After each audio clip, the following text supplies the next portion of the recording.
Gotta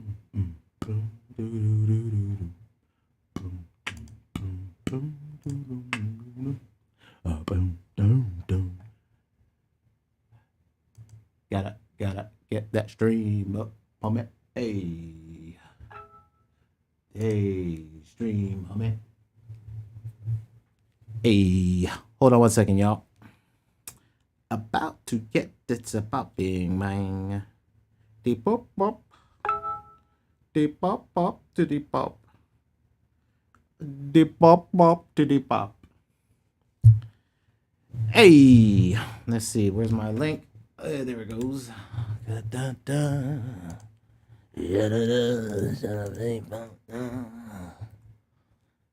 Bang. We in there. What up? What up? What up? What up? I hope everyone is well. I'm gonna give some folks some times to get up in here. Meantime, between time, I need a little of these.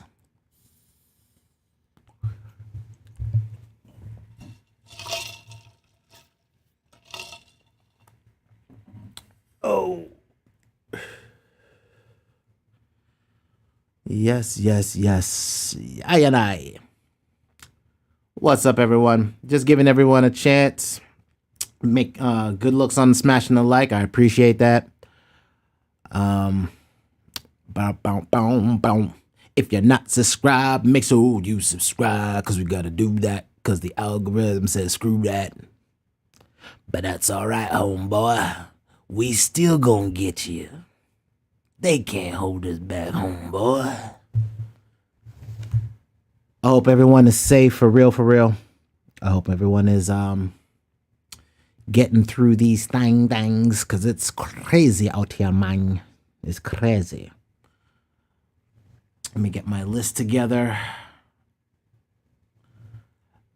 So, what's up, everyone? Welcome to Toxic Hustle. Welcome to Toxic Thoughts. My name is Jay Tragic Jeffrey. This is where I dump my brain on the internet and hope the things that I'm seeing can help you bypass the things that I'm seeing. For real. Because some of the shit I'm seeing is no bueno. Es no bueno. But, what do? Pivot. Stick, move, pivot. Sahu, what's going on? Good to see you. It's good to see people still out here, still safe, because, ish is crazy.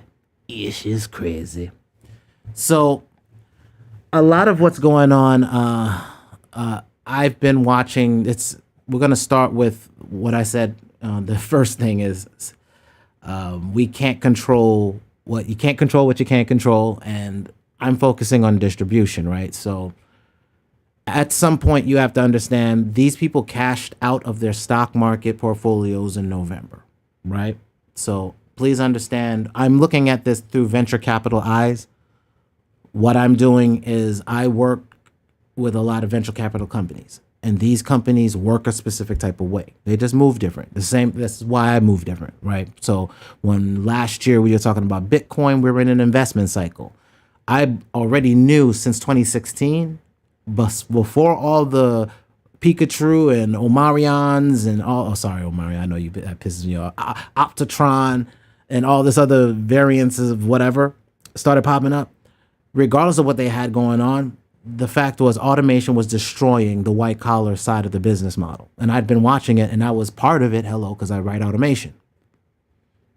That's one of the reasons I was hired at my last couple gigs, was because of my automation side. The fact that I can do hundreds of hours of work in a few hours. Once you set the robot to a task, it'll just do it, like migrating content from one server to another, right?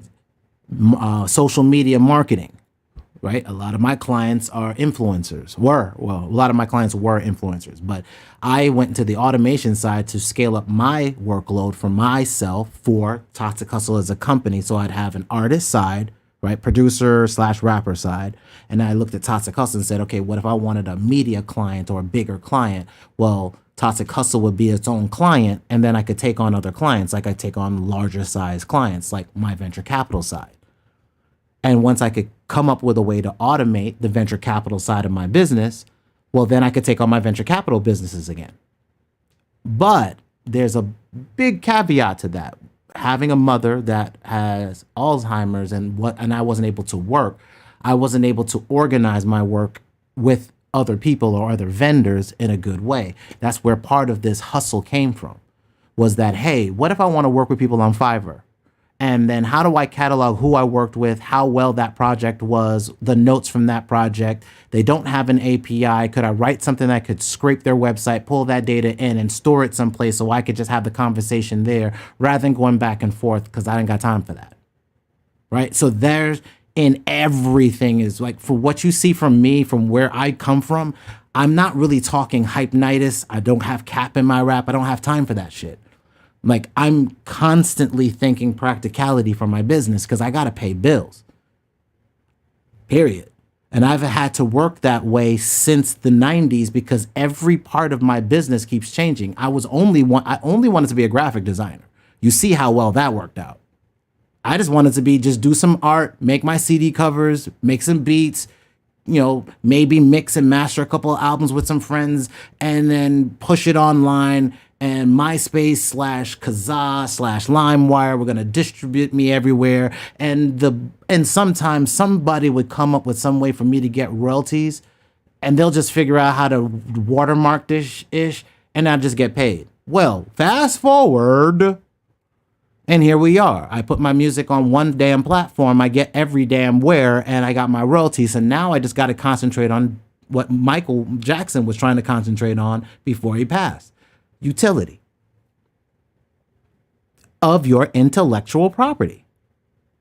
Now, maybe you're not just a rapper, maybe you're not just a producer, maybe you are an artist where you can design or draw or do something, or you can piece together things through whatever, and you have some type of creative endeavor. Well, then you have other avenues for your artistic skill to be used for the proliferation of the utility of your asset class.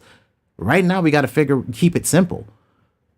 The major systems have failed. Now, before we talk about the failure of the media business /music /eyeballs and ears, because, old heads don't get it yet. And I'm an old head, and a lot of them don't get it yet. But that's all right. That's why they're going to get their ass handed to them. And y'all are going to do it because you don't need them no more. That's the blessing.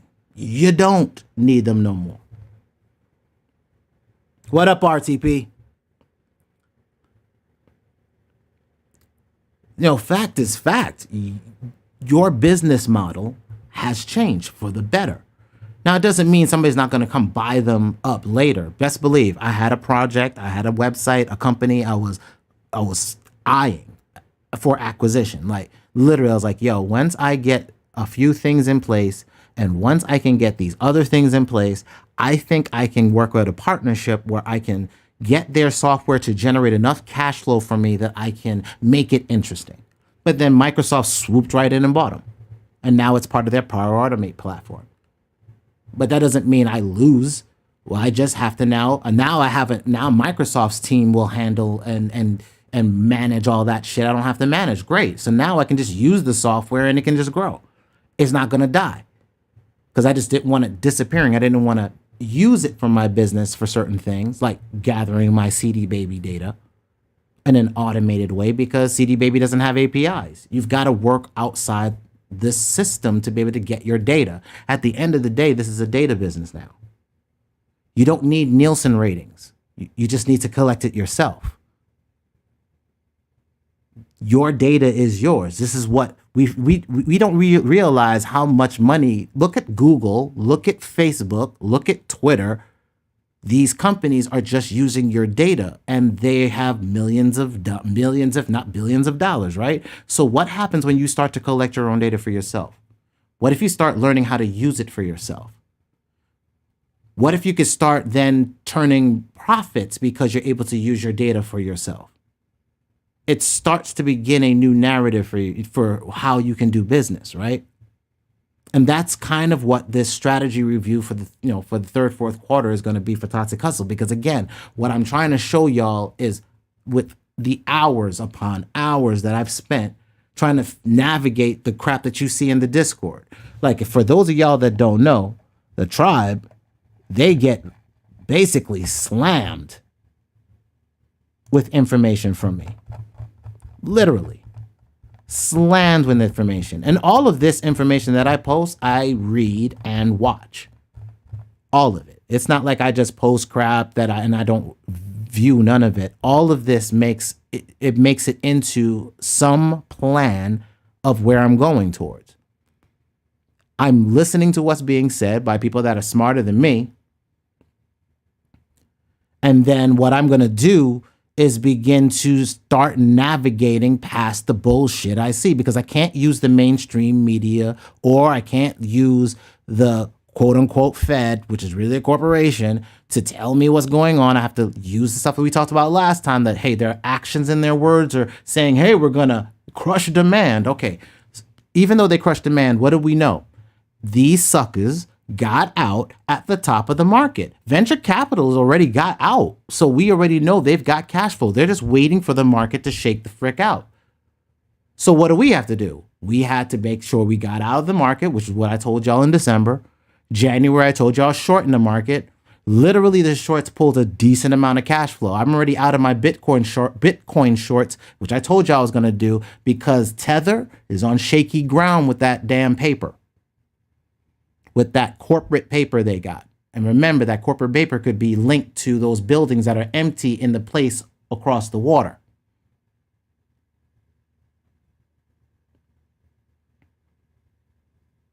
You know what I'm saying? This is the crazy issue you got to deal with. The entire world has had a bull run growth Ponzi. And the Ponzi's cracking. Doesn't change the fact that business is still going to run. Those same people that cashed out got cash to do their business or invest in businesses that ride this pain out.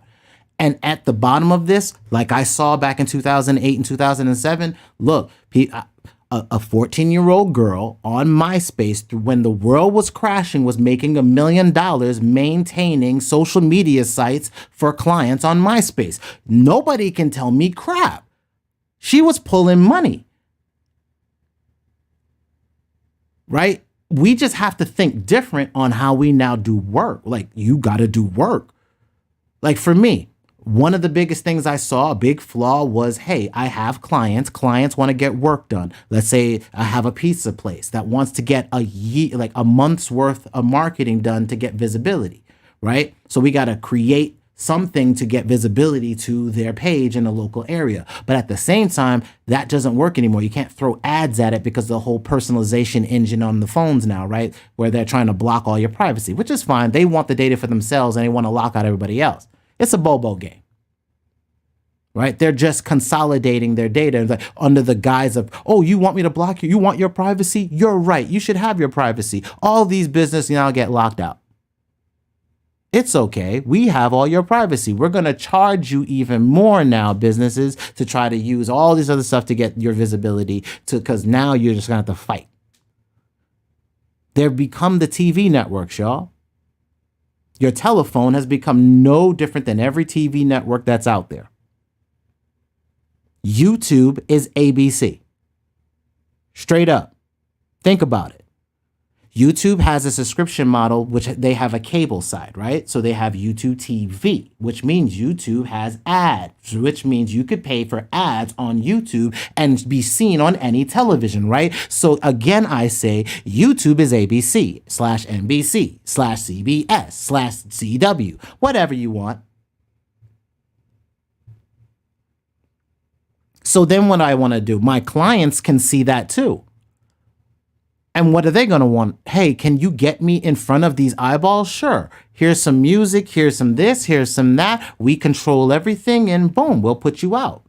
This is how much it costs to get your visibility. I'm not guaranteeing you anything. What we'll do is try to control your social media presence so that you can try to create a community. We'll just try to create a vibe for you. But you'll have to come up with what kind of messaging you're trying to do. And how long do you want to really talk to your customers? Because through this trying time, your customers are going through a lot of pain. So what are you going to do to offer value? We're going to have to work one-on-one with folks to try to get them through this shit. But that's what any media company worth their grain of shit should be doing right now. And at this point in time, we've got to remember all of these businesses have emptied out and let go of all their good resources. And they're letting go even farther. What does that mean, y'all? Y'all went to college, right? Some of y'all. And did you realize that most of these people that made it into quote unquote college dropped the hell on out, like Mark Zuckerberg and freaking Bill Gates? Why? You met the people you were supposed to meet when you were at school. You partnered up on a great idea. Y'all started working it out, and then you made a business out of it. You started making money and were like, well, what the hell is school for if we're already making the money? Why don't we just go over here and go make the money? Well, guess what, y'all? The entire university's got shit for you. Every university ain't ash no more because they can't keep up with the shift. And no business can even keep up with the shift. Y'all, we went to the communication age, right out of the industrial age. This digitization of everything just was in the last 10 years. Like, we have to be global. Like, globalization went from being in an office space to everyone's space. Where I can sit there and have make a beat / song with a brother in the UK. Tether's supposed to be launching a stable link coin in the UK pound. Yeah, they are because they're scared of USDC, which is at least 1-to-1. But when their corporate paper fails, like think about it this way. And I'm not, I can't really say all the things I want to say because they're already beating my channel down, man. You already know they beat my channel down. And I ain't got like a whole bunch of tutorials like MG to be able to pad me out. This is a bunch of toxic thoughts, and they don't like these thoughts. So they keep me at like 20 plays because they don't want nobody to see this shit. But here's the truth, right? You have, let me go YouTube, because I'll use their own ish on them, right? Tofu, drag, right? See these? See all these things? All of this paper could be tied to Tether.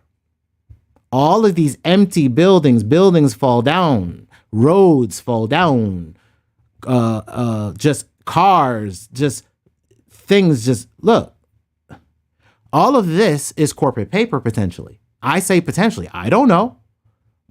But if this is corporate paper and that stuff can't have a person actually live inside of it, then it's not actually an asset. It's just a piece of shite.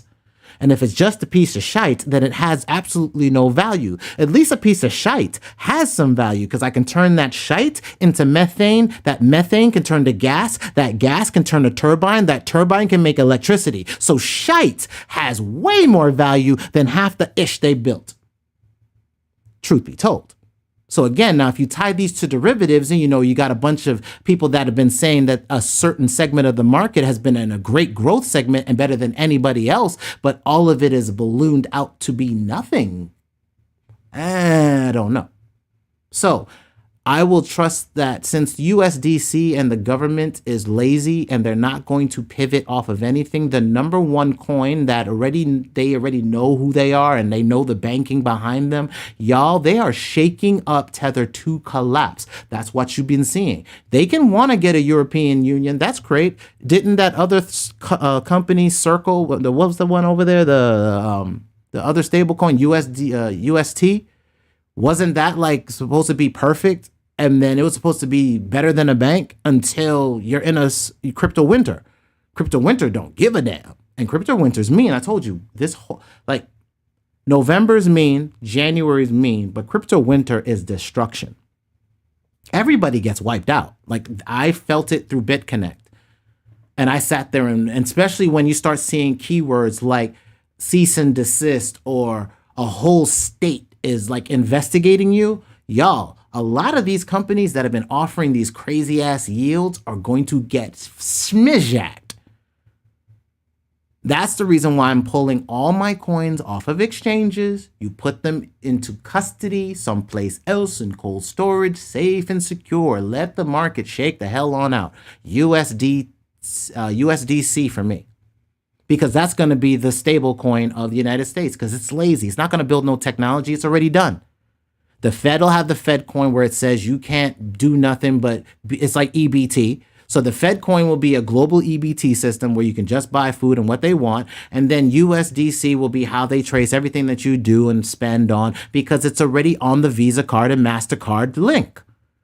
And your output, or excuse me, or your export, right? Your what I say, you have your ports of entry and your ports of exit. Well, my ports of exit is basically what? What is PayPal? What is Chime? What is Robinhood? What all FTX, Gemini, Coinbase? Just look at the logos, and there's your port of exit. So the only thing you're caring about is the credit card company, whether it's Visa or MasterCard, A or B, right? It's always a left or a right, a Republican and a Democrat, the Bloods or a Crip, right? So you're only gonna have a 1 or a 2. So who's gonna be the American exchange? Binance is trying, but Binance is linked to corporate paper. What's up, Rayhan?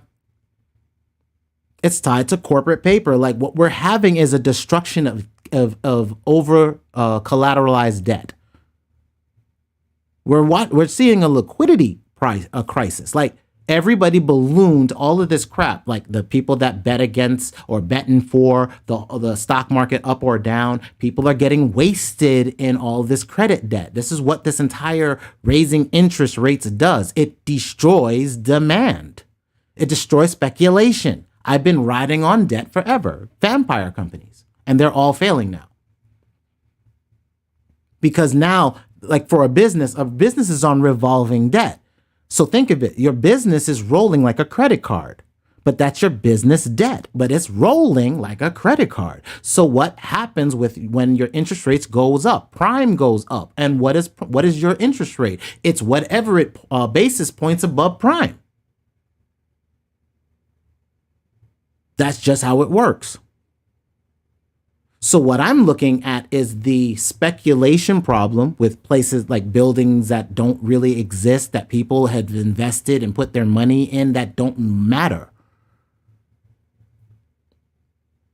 With assets that are so propped up in value that nobody can live in it. And even the businesses think that they're like, we've got Open Door about to get decimated. That's a lot of real estate to come right back on the market. And people are like, oh, well, all the corporations. You don't think these idiots are idiots? They can't even manage their own pockets. They're going to mess this up.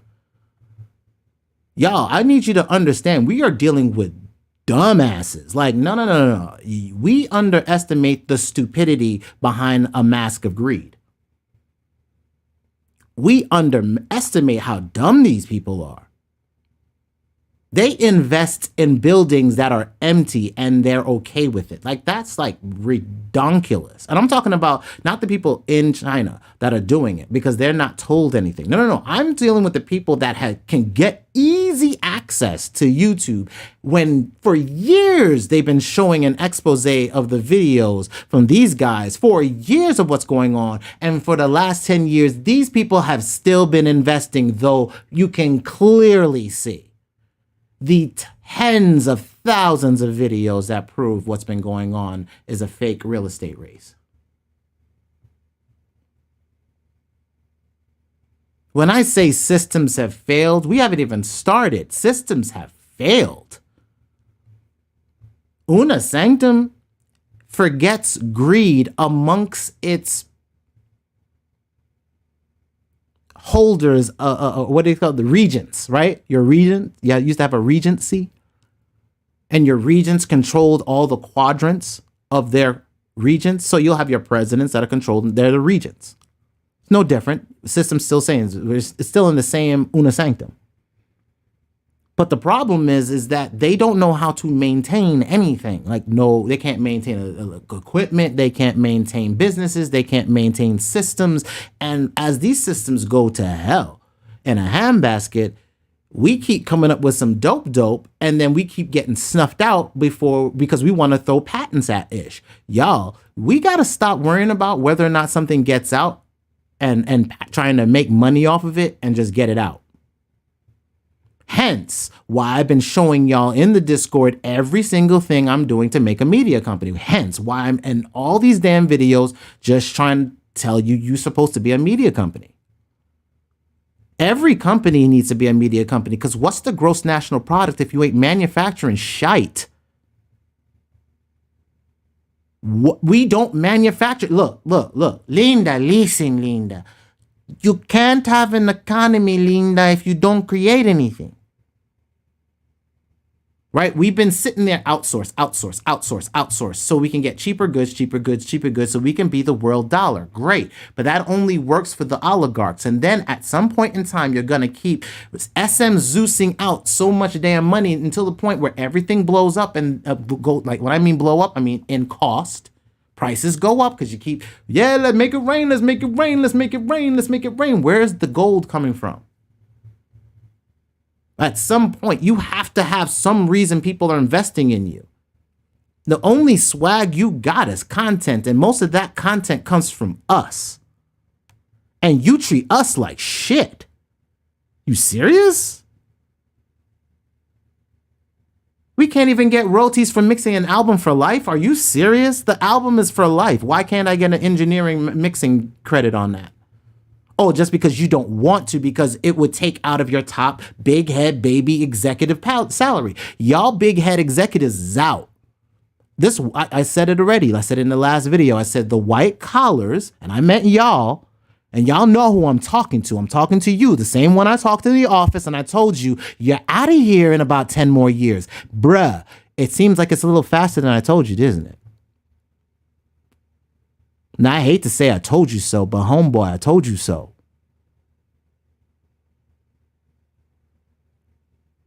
I told you we didn't need you. I told you just wait. There's going to be a way for me to make royalties everywhere, and I won't even see the front of your door. Bruh, where are you now? Where's your company now, bruh? Exactly. Now, to the rest of my tribe, whom I'm talking to, he knows whom he is. And that's why his business screws the fuck up. Because they've been sitting there trying to block the door, so they can do their weirdo-ish, man. Like, yo, stop clogging up commerce. For real. Get out of the way, weirdo. You're clogging up us manufacturing shit, man. You're slowing up productivity out here. Because you want to be a weirdo. To be like them. Like, for real? Nigga, you're supposed to be better than that. Clown ass nigga wearing a freaking costume. Really? You think this is Halloween all day? Really? That's what you want to do, bro. Anyway, back to us, man. Like I was saying, it's time for us to just keep moving past these idiots, man, because for real, there's no reason for them. And it's not just the music industry. We're talking about corporations, all the way to banks that don't get this ish. They don't get it. All right, so let's talk about systems that have failed, right? Let's look at our parents. When I say systems has failed, I'm not talking about me. I'm not even talking about you. I'm talking about our parents, because we're going to end up having to take care of some of them, right? I'm taking care of mine now. I want to show you, I just went ahead and did something simple called Social Security in the search, hit the Google News and switch it for the week, right? Show y'all right here, Google News. I actually didn't even switch it. I kept the tools the same. Usually you can come here and it just says recent. In here, Social Security, how much is spousal benefits actually worth? IRA withdrawals, what I'm looking at. And this is something I learned from an SEO teacher that I looked at, right? That I was learning from when I was first before Google went AI and personalization with their search terms. It was right when I got back to New York from Georgia, from Macon, Georgia the first time, when I started doing web development at Canon. Right when I was doing that, right around that time, this is about 2010, is when Google decided they were going to go AI. And my teacher at the time, I think his name was Howie Schwartz, he decided to drop out. It was like quit. He was like, yo, when this AI thing comes, it's a wrap. So one of the things he did teach us was, when you look at a search engine, just see what it's telling you first, right? So when you put in a search term, look at everything that's being shown to you. So the first thing is, of course, is like, if you wanted to, it was one of the things he said about how you reverse engineer getting visibility. So the first thing I was like, news about Social Security, right? So when you go to, let's say all, if I put Social Security, you'll see that you'll have Social Security office, How much is Social Security? What wait, at 62, how much Social Security? Okay, by 62. You'll see here Twitter, Social Security, so you'll see where you can potentially post. So again, if this was a keyword I wanted to target, like let's say if it was I'm an insurance company and I wanted to target something, well then what I'm looking at is reverse engineering the SEO to show me where would I be able to target getting onto a page that could potentially bring my client a little bit more visibility in SEO. Well, if this is connected and it has visibility and I can link my link here on their page somewhere replying to whatever posts are coming out in a way that brings traffic, not only from Twitter alone or from wherever I'm posting alone, but also the fact that I could end up on the front page of Google. Right? So the thing is that you just reverse engineer what you see so you can see where you need to target to get on. But that's just SEO stuff. Let's just deal with the news, right? So on the news, what do we see? So why you don't have to entirely depend on it even with no savings. So that's a weird story to have out. We're going to keep going, though. Security schedule, benefits, many wait hours. Oh, here we go. In the sweltering heat outside Lubbock Social Security Administration building. So people are waiting outside Social Security. Men, of course, are getting more than women. American finance updates, increases of Social Security benefits. So they're going up 8% next year while we're already at 8.4. Right? They're going up 8%, though 8.4 is where we're at. And they're waiting until next year to do that. Is that headline? What is that headline? This American, this one here, 800 supplemental benefits will be social when it will be sent, numbering at 62. All right, so basically what you see now is they're going to have to increase. You're already starting to see some breakdown and people receiving their payments, and their payments are not enough, right? Just not enough to keep going. So then I did pension funds, same thing with news. Florida's pension fund solid amid market volatility. When somebody has to tell you they're solid, it was the weird one I meant. Oh, okay. Alabama state pension funds down, facing challenges. So the Alabama state pension, their funds are down. So people that are retiring from Alabama State are going to have issues. So there's your retirees. California pension funds won't be forced to divest from oil and gas. Well, if they do divest, that would kind of like limit whatever they're going to earn, right? So that's crazy. Croatian pension funds net assets. Okay, so that's let's see. Alabama.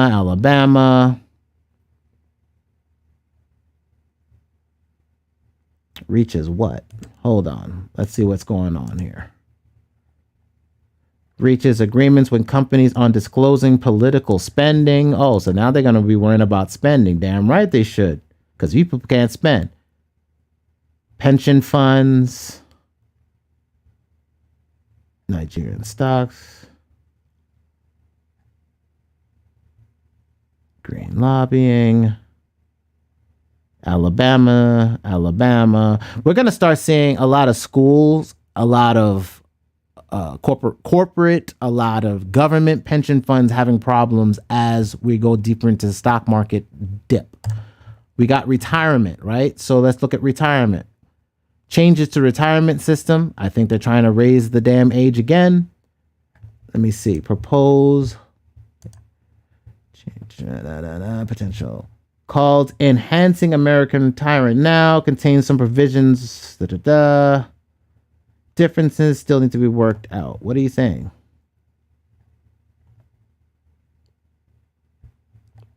More Americans save. Nah, I'm not listening to you. Hold on. Because there's something else I saw. Retirement savings is dropping.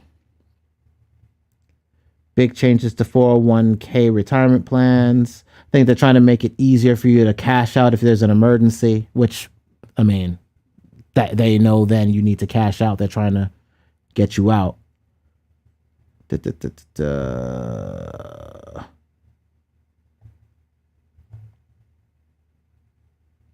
Recession fears push retirees back to work. I'm really nervous.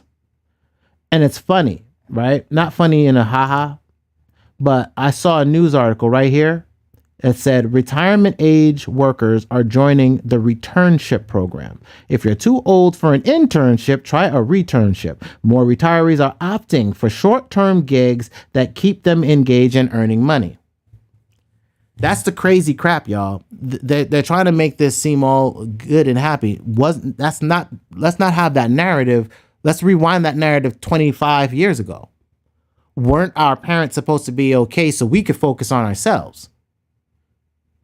Weren't they supposed to be all right? But they're not.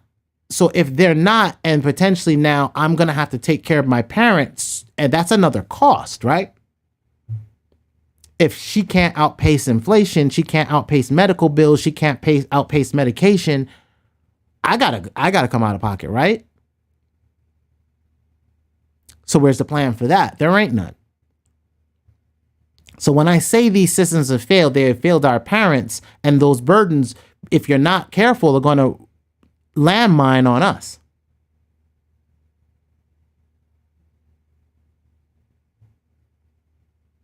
I'm taking care of my mom now. She did not plan for if she would have a brain debilitating disease that she can't remember herself no more.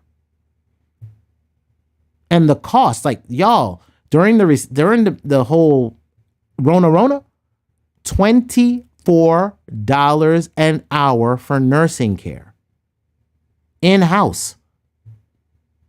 Because how can I work if I've got to manage somebody that thinks she's still a nurse and looking for her patient? You feel me? Every 10 minutes. You can't. So I literally had to sit there with my mother all day, just not doing anything because it didn't make sense to do anything. If I tried to even remotely think about business or anything else, I would have to micromanage what is she doing right now? Why is she touching the fence? I have to put fences up. These are the things we don't think about. So what's also happening? We are seeing a hyper consolidation, right? I just showed you the other week. I said, hey, Sony is buying up all the anime. They got Funimation and Crunchyroll. All the labels are consolidating. Well, it's not just that. Mergers. Swedish EV maker Polestar says it expects to complete SPAC merger, right? So merging with a SPAC. Game firm reaches a valuation following a merger rebrand. Sun Valley from recession fears merger fervor, right? What else? There was something I saw from moguls. Here we go. People that have money, the people that cashed out in November, just what I was telling y'all. They cashed out, and now what they're looking for is how they can merge companies. BMS, Pfizer, and Merck face steep patent cliffs, but all have the financial flexibility. In other words, potential merger talks. Law firm merger, Polestar, JetBlue increases price, Spirit shares in merger, right? So Spirit and JetBlue are merging. The airlines, right?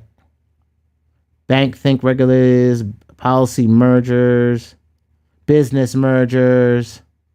So you're seeing mergers and acquisitions with the set. So you're seeing a hyper push for mergers. And with mergers, what happens? Layoffs.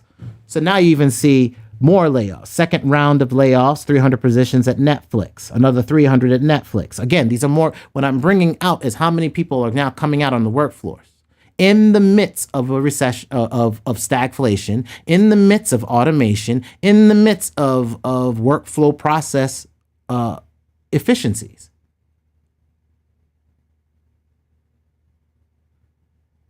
The Carol and Tuesday anime literally is a subplot about AI taking over the music. I'm gonna have to look at that. Rayhan. Yo, good looks. I'm gonna have to take a look at that. I'll definitely take a look at that. I'm actually one, like, part of the things that I'm working on is what I'm talking about in this video. Part of the things I'm doing is like, yo, again, the format to be able to make a quote unquote movie, if you think about it in the terms of anime, is what? If you look at One Punch, it's come up with a crazy comic that basically doesn't, it looks nothing like the original. Then you get the One Piece that we pretty much get here in America that goes into the magazine, right? Then you get then One Punch gets the anime from the manga. Then from the anime, you get the movie, right? So you get your storyboard, which was that first thing that you did was your storyboard, which then ended up being the manga that went out to get sold.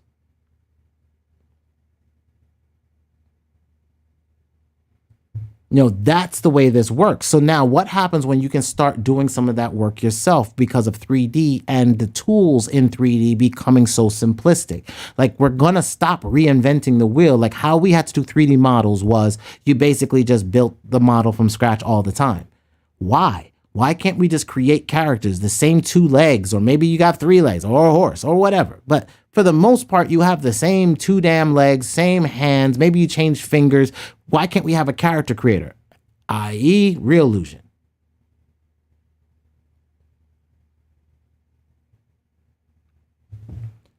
So as these jobs are emptying out, all these people that are in these places that are making these things work are going to come out and start making their own projects. Because you're not going to physically make a new system. There's no need to make, what is Netflix? Let's just get down to the core business of Netflix. It is a server that allows you to log in, that has a file on its system so that when you push play, it streams it to your device. Is that not YouTube? Okay. So if I'm making money in YouTube as a musician, why do I care about Netflix? Why would anybody then? If I'm a video person and I have a channel and I'm making money with YouTube and I can make it without going through weirdo behind the scenes or having to do these, try to get in you as an independent, you ain't getting in there. Well, now I go to YouTube.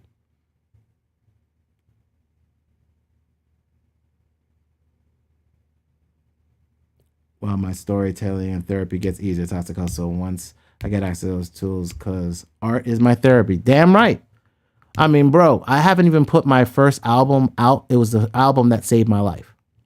And I need to, but it's like I got to remix everything and I just haven't had time, which is why I'm going to be working with those tools so I can build like some of the stuff that MG has shown, like how you can strip out all these stuff with the AI that he showed a couple weeks ago. Like, I'm going to remix my first album because that was like basically the album for my daughter that passed. Right. So that album pretty much, like, I did a remix of Letter to My Unborn Child on that album. So definitely no, music can be, and all of this can be therapy. But what we have to look at is the fact that for now, and this is crazy, but to maintain our mind states through this freaking chaos, my shit is I have to stay focused, right? I got to stay on task because, like, look, I want to just create, but I have to know that, all right, creation, I can't sell beats in an economy where if I'm just focused on the MC and trying to get $5 out of the MC for a beat, how many beats do I got to make? And yeah, streaming royalties are not better because it's a fraction of a penny, but it's less resistance. Especially when somebody else got to eat, right? So what I'm going to do is ride wherever the money is. As these companies are laying off more and more people, getting into this market, getting unemployment lasting between 10 to 12, 16 weeks or whatever, you drop off the rolls and there's still nothing there for you.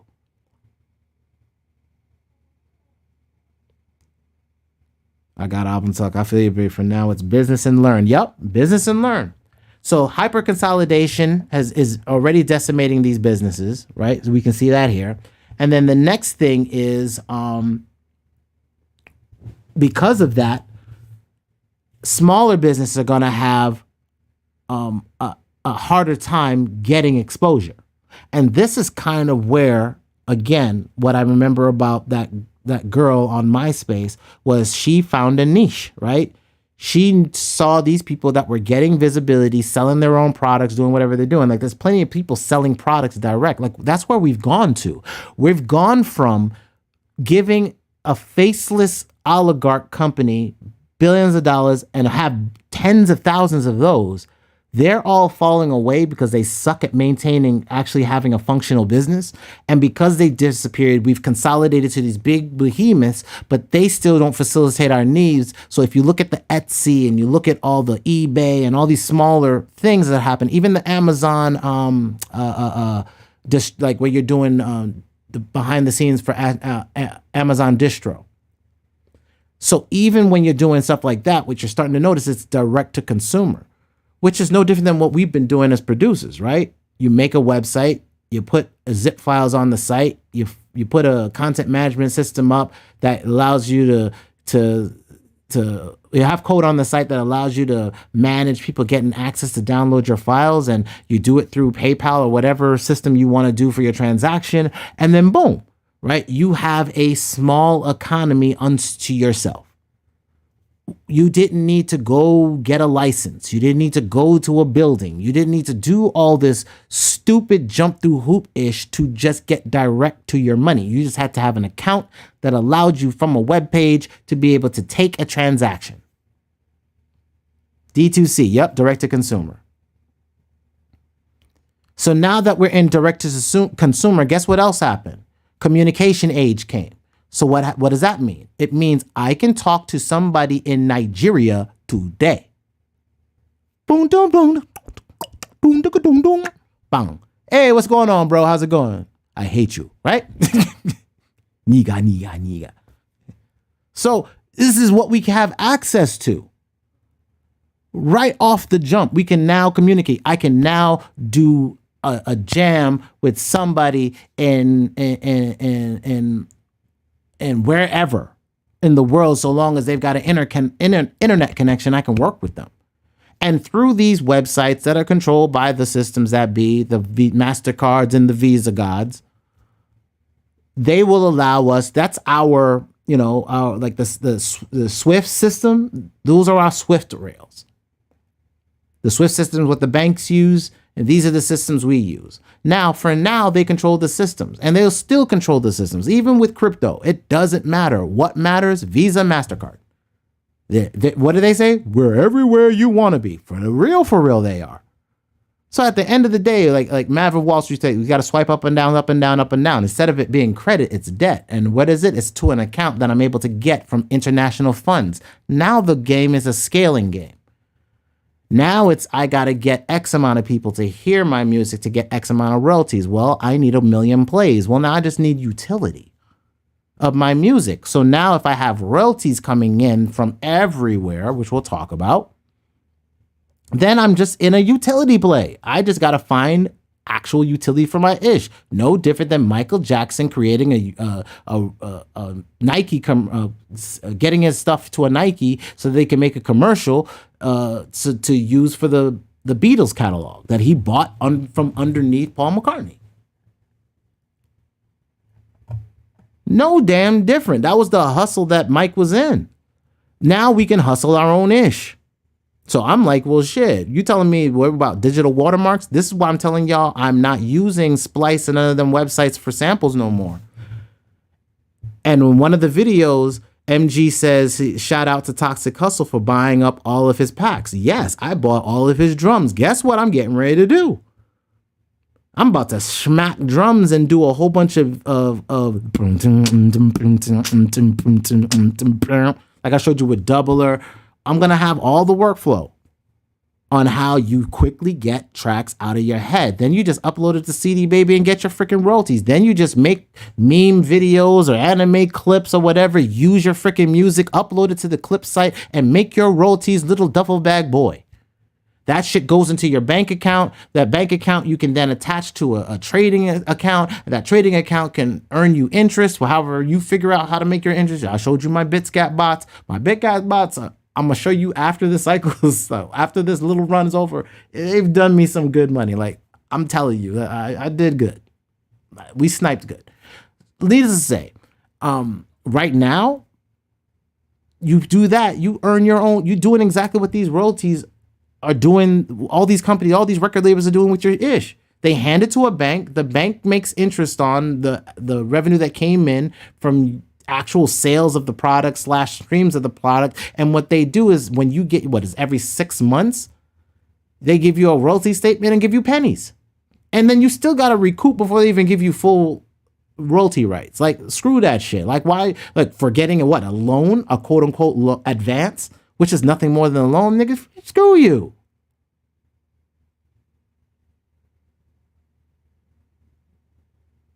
Push art like crack. The stocks were hitting liquidity pool beats. Yo, for real, man. Like in my songs, I was saying, like, my last album was like what 20, like the album. I have a single in 2016, but I think my last album was like 2012. And in 2012, I said I was gonna start stacking my pennies to earn dollars. I was waiting for, like, I didn't know, that was when I was just doing Spotify, but I was like, yo, the only flawed thing with Spotify was everybody had to have a subscription. And that was where I was majorly getting my royalties. I was getting my royalties from there and Amazon a little bit and some Google Plays, right? And a little bit from Tidal. I still get a little from Tidal, but little. But as soon as YouTube started opening up and I started seeing YouTube revenue, I started pivoting hard because I'm like, yo, again, I eat my own dog food, which means I'm going to live by what I'm telling y'all. If I'm sitting there saying YouTube is ABC, CBS, NBC, then I'm going to treat it as such and say, well, then what kind of content am I going to that with? How am I going to smash this? Because again, every company is manufacturing something that just needs visibility. So again, media. Every company needs to be a media company. Why? They have to have a social media profile, right? They have to have a website, right? Or don't they? They have to have social, right? They have to be somewhere. They have to be seen by somebody, right? Or are they by themselves in their own isolated garden paying what? Bills on a building with no customers? Like, how do their customers find them? They have to be online. And that's what we don't get at. Like, look, everybody is digital, but most of them can't be really digital. Like, their business ain't really digital. Like, think about it. If you're a producer slash graphic designer, your entire or web person or developer, your entire business model is built for this shit. You can create a zip file, you can put it on a page, you can charge for access to that page. Or you can have, like me, I'm going to have a whole garden of plugins and presets and all that. And I'm going to say, hey, you know what? Here's a flat fee. And not only do you get all of these instruction shits over here, you'll also get all the presets I ever come up when I'm making a track. So this way, not only on top of that, hey, I have this, work thing that's going on over here that, hey, I have projects that I'm actually doing that I'm actually getting paid for. I'm actually making revenue in. And if you actually do freaking work, hey, why don't we tie you into the system so as I'm getting royalties, I can just kick out royalties to you too. Because you actually did something on the fucking project. Like, I don't get the stupidity of these idiots that are sitting there on these ivory gardens when we're all talking about voice over IP. My nigga, you don't have as much costs anymore to your infrastructure. So why can't my engineers get paid? If I'm an engineer, the reason why I'm this passionate about it is because I mix and master. I've mixed every freaking thing my damn self. I've mastered everything my damn self. And no, I am not good at it, but I did what the fuck I had to do because nobody wanted to do it. And then I'm like, yo, so if I want somebody to do it, you're meaning to tell me you're going to pay them one time and then that's it. So wait. So the guy that mixes my album for life, I'm going to make money on this. You mean to tell me he doesn't get paid? Nah, man, I can't do that. I can't vibe with you on that. I can't. That's just bobo shit to me. Like, that doesn't make sense. Not in 2020, not in 2022. Not when you can sit there and grab the data and be able to parse the data and to be able to find out who did what on what percentage that is, what is that points out of 100 and split that shit off. and then automatically pay that person to whatever they want. Is it Cash App? Is it whatever? And they have to pay their own taxes. If you get over $600, you get a W-9.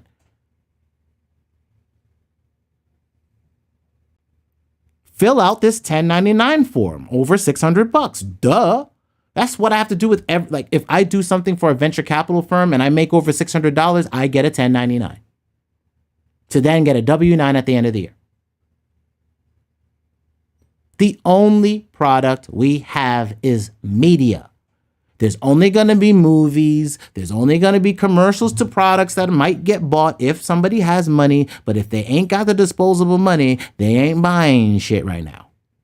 So what they will buy is things that are cheaper. You know, like back in the last Great Depression, you know who got really vibed out? It wasn't the big restaurants. It was the pizza place. It was the guy that had the hot dog stand. It was the guy that sold knishes. It was the person that sold little tacos. It was the person that sold little steamed buns. It was the person that sold rice and chicken. It was the person that sold fried chicken, right?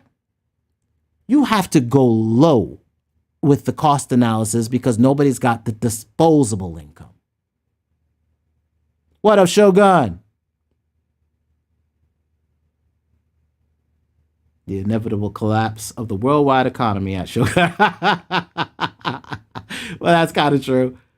But I'm also seeing a new economy, Rayhan. Like, yes, the old economy gets kind of crushed because, hey, we're in a communication age and a lot of that industrial age rhythm is dead. I don't need to be in a building. I don't need to commute to a computer. So until the old heads figure that out, which I guess, you know, they're phasing out now, they're retiring. They're like, we out of here. And then it's supposed to be left for my generation X, me. And I'm like, I'm out of there already. I don't even believe in them buildings. You can have them buildings. So then they need to figure something else out. And what I'm figuring is I'm going to be buying up some commercial property cheap. And then I'm putting in wind power walls, some solar panels, and I'm putting in some fish ponds, and I'm gonna use that to be able to have a grow and an indoor industrial grow farm. Right? Like, I'm going to do something else with it. Or if they make it legal to be able to have the cheaper, y'all, I'm a Libra, y'all. Well, then we're going to do what's necessary to be able to offset and do some new stuff with that. Like, you've got to pivot. Like, this economy was based off of, like, that whole, what was that stupid-ish, the Ford assembly line? Yo, y'all, they took an assembly line, a big building that was stretched out wide, and they made the assembly line go from the first floor to the 19th floor. It's the same bullshit. And then they couldn't fill a whole building, so then they compartmentalized to have a bunch of other drone automatons in there. Y'all, our original computers were women's brains. And then we took a computer and got rid of them. We didn't think this was going to keep doing that over and over again. So long as a computer can do redundant tasks, which they made a whole system for it now. Your email is a computer, your economy is a computer, how you interact with each other through a computer. All of those computer websites have APIs. Everything can be interacted with an API. So as long as you can gather your data and do what you need to do, you can act like Nielsen ratings for your own damn self. Are we serious right now? It's what are the hell you doing? Like, what do you create? Creators, what do you do? Like, where is your swag? Where is our market? What are you marketing? Do you have anime? That still sells. Are you making movies? You can make them now.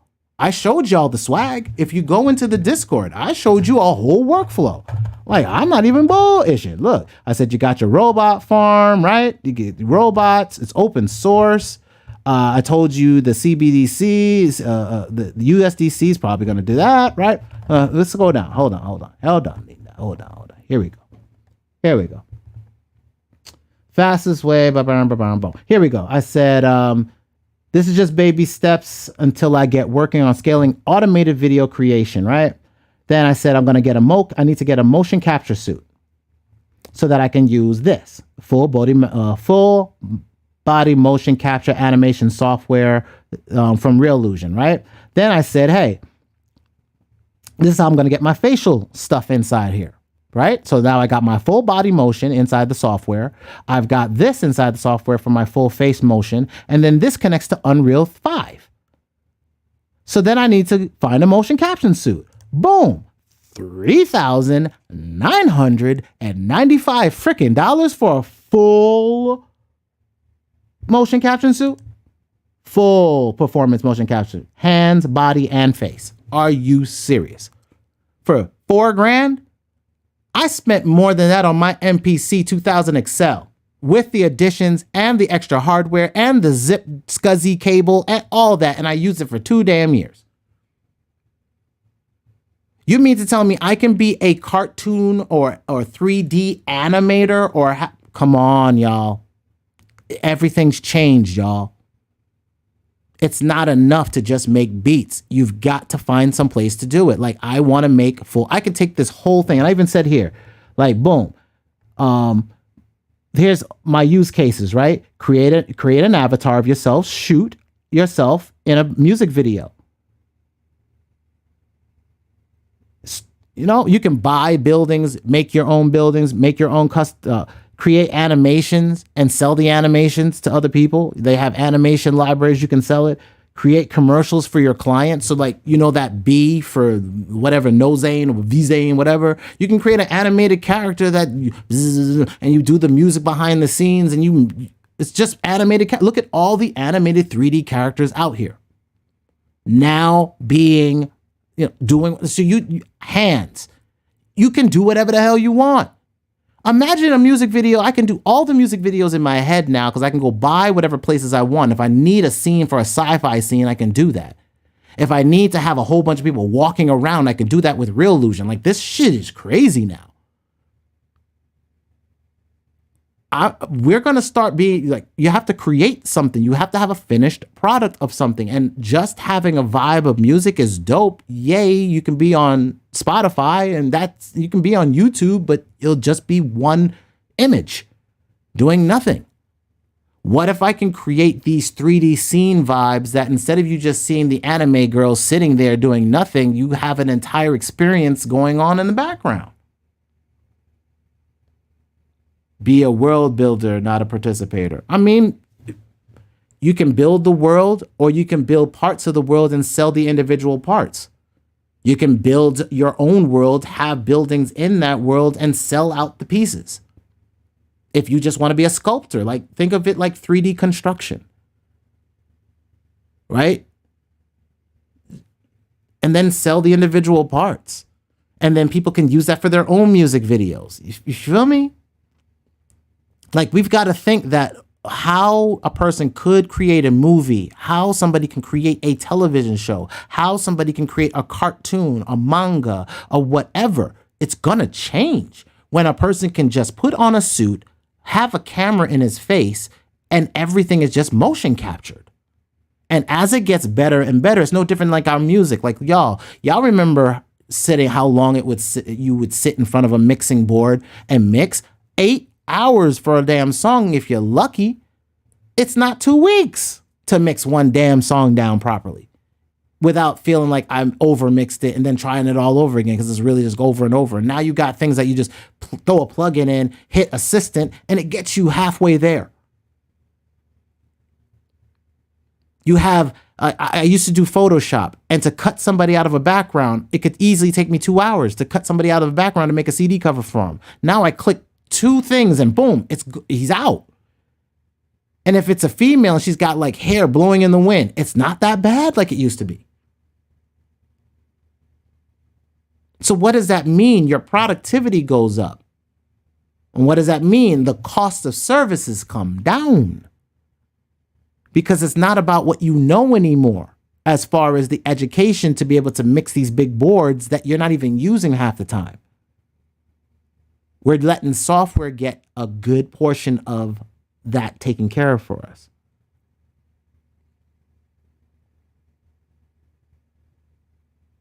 And as we're doing this right now, APIs are taking over the world. One of those I have on the screen right now is OpenAI, which, as you can see, ToxicHustle Media has access to. And again, it's an API. I use N8N, which connects to all APIs. So basically, my robot now can interconnect with this directly. And for those of you that don't know what I mean when I say robot, N8N.io, robot means robotic or repetitive processes. If I have a webhook, I can rename something, do something, send it to a Google Sheet, and then post that to Google Slack or do something else. And they have tons of places that this interacts with. So I can interact with Google and it can be my assistant and do things for me. If this happens, a sale happens on my website, which happens to be Bubble. If a sale happens and this happens and it happens to be this tag that happens with it, validate that transaction on Shopify and then be able to give them access to this tag. This tag gives them access to this data, and now they get access to all of these files.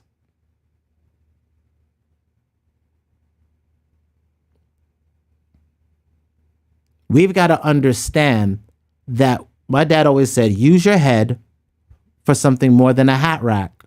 Work smarter, not harder. I will rather measure twice and cut once. I would rather spend weeks or months or fail fast. Even if I spend months on something and then as I'm working it, it isn't working out right, I have to pivot, I'll just pivot. And for the last few months, I've been making a series of pivots. Things have been staying the same in a few regards. The only place I was kind of holding off from was whether or not where I was going to put my website, because I gotta get away from WordPress. WordPress is old school, and I don't want to maintain servers anymore. I think we're past that. I think we need to get past that. I think we need a cloud platform that just allows you to put up your ideas and just get to work instead of maintaining infrastructure. We need to get past infrastructure and start creating things again. And that's all I was doing with WordPress sites, that's why I stopped working with my clients last year. I said, from January last year, I told all of my clients, I said, look, this year, 2022, I'm not taking any more clients. I need to figure out how to make money without a client. Didn't figure it out the entire time, but I figured out how I was going to do it this year. And that is to create every preset necessary for me to get my work done and then give an all access pass to how I get work done. And then this way, if you have the same information I have and you can basically get paid to help, well, then we have an economy. Because I have clients. It's that simple for me. I'm not hype. I ain't got no hype-nitis. Like I don't have like a rapper and a whole bunch. No, I'll sit there and I will talk to a venture capital firm and I'll say, hey, what's going on? Who do you need to, like right now I have potentially 2 clients off rip. One is a chef and one is the company that's pushing the chef. 2 major companies. And within that company, there's at least another 5 to 7 other clients that will need the same services from this one chef.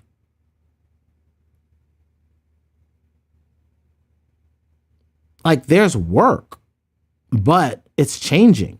Companies are going to, like this chef is direct to consumer from the kitchen to a refrigerator to their doorstep. She doesn't need to have a restaurant anymore. And then when she does, she'll just have a robot serving food up front and making food in the back. Consistent all the time. So she can guarantee her quality, because right now, I can tell you what, I've eaten out all over the place just testing what's going on in this economy and how bad is it for these, like talking to owners and talking to business people, and they're all saying the same damn thing. Nobody likes going out to eat. Nobody likes tasting none of this. Nobody cares anymore. The quality is dropping. They don't have what they used to have. What was your favorite thing is no longer there.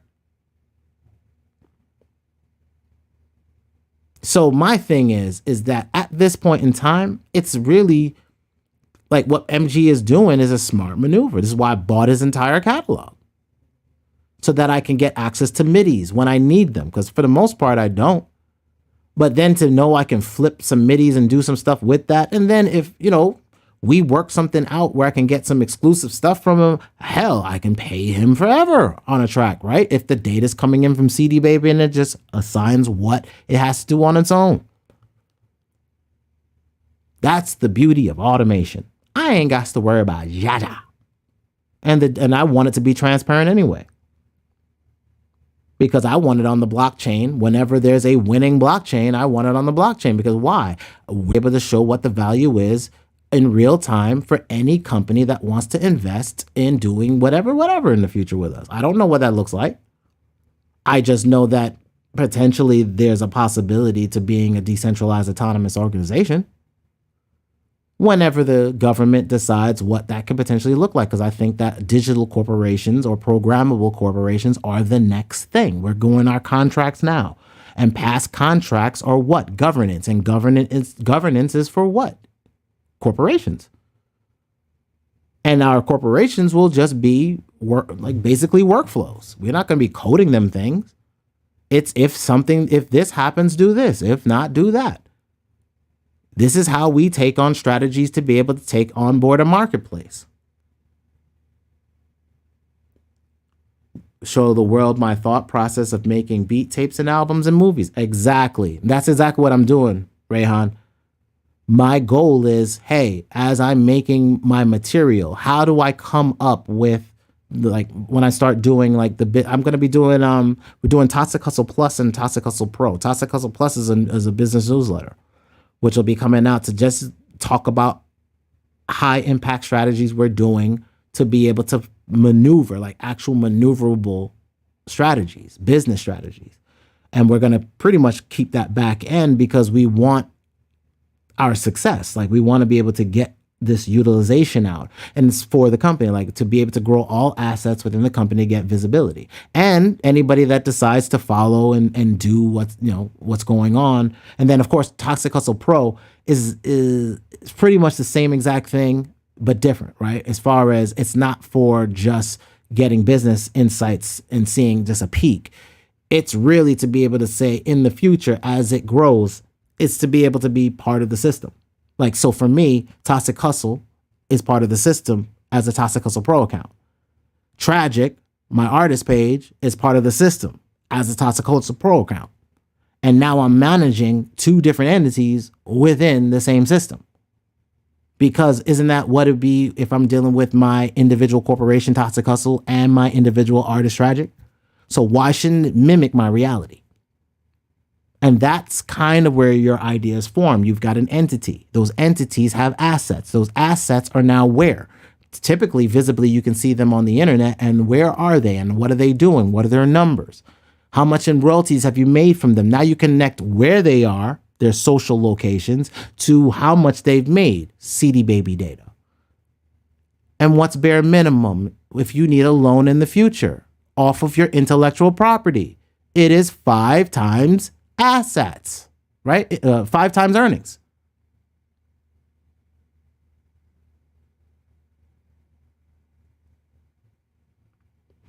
Like 5 times freaking earnings. So there you go. You get a loan on that, and now you do something for your business. That's when you want to do something that you need some extra cash flow for growth. But again, we're out of a cycle of growth right now.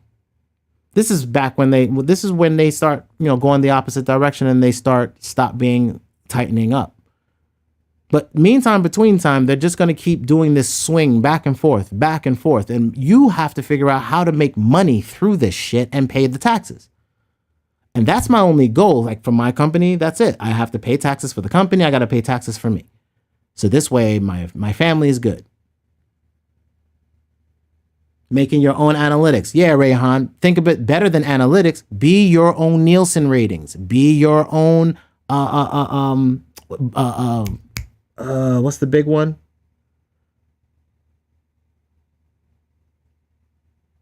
Oh, not Nielsen.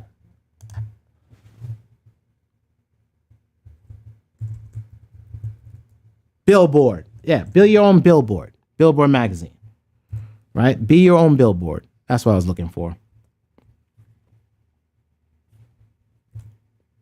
So, with something like this, OpenAI, look at this right here. This is something I wanted to show y'all. This is crazy. One of the things you can do, where is it? Let's say I have a company that has a product description, right?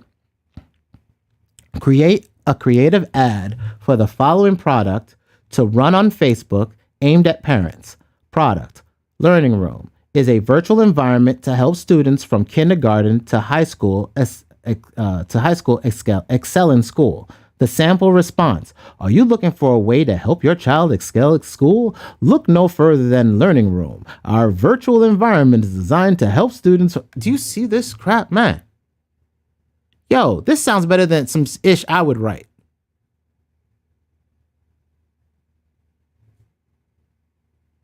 You see what I'm saying? When I say APIs run the world and how you use artificial intelligence, whatever they want to call it, general intelligence, I don't give a damn. The fact that something else can think for me and I can use somebody else's brain for a small fee. Come on, man. See, it's how you use these tools to pivot and leverage, because it's a data game now. When I kept telling y'all last summer, I said, what? Data's a new oil. Data's a new oil. Let's go back. Just for some of them that don't believe me, that I said this ish. I done said it. I said it. I don't care. I said it. Let's go to videos, right? Let's go back in time, way back in time, last year. I told you about Visa, right? What'd I say? Ports of exit, Visa card.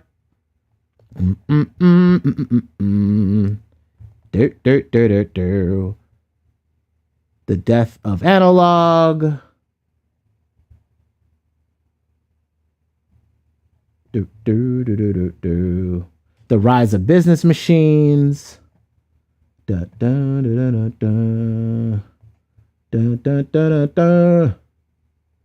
Employment exodus, people getting out.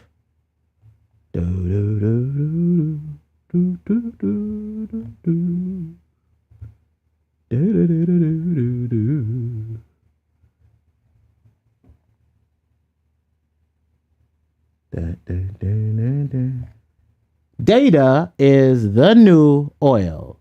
1 year ago, episode 11 of Toxic Thoughts. We're almost at 100. Episode 11, data is the new oil. And I ain't changed. Ain't a damn thing changed. I still believe data is the new oil. And with that, how you use data. So like this thing, summarize for a second grader. So let's just say I get an article and I needed to get a summary on an article, like, scraping the web, and I get an article from the web. And then boom, summarize this for a second grade student. This is all the stuff that it has here. I'm not reading all that. Sample response from all of that is Jupiter is a planet that is bigger than all other planets in our solar system, and it's very bright when you see it in the night sky. It is named after Roman god Jupiter when viewed from Earth, and it is usually one of 3 brightest objects in the sky. Now, again, being able to get something that just summarizes something for you quick, crazy. And then there's that too long, don't read is another API. Summarization. And then here's your summarization of this. All this stuff here, summarized down here. So again, and then there's other things. Unstructured data, natural language stuff, explain code, finding keywords in text. So like if I needed to do something for a client, and they were like, yo, I want you to do some data management for me and do some data watch, I could charge them for keyword watching.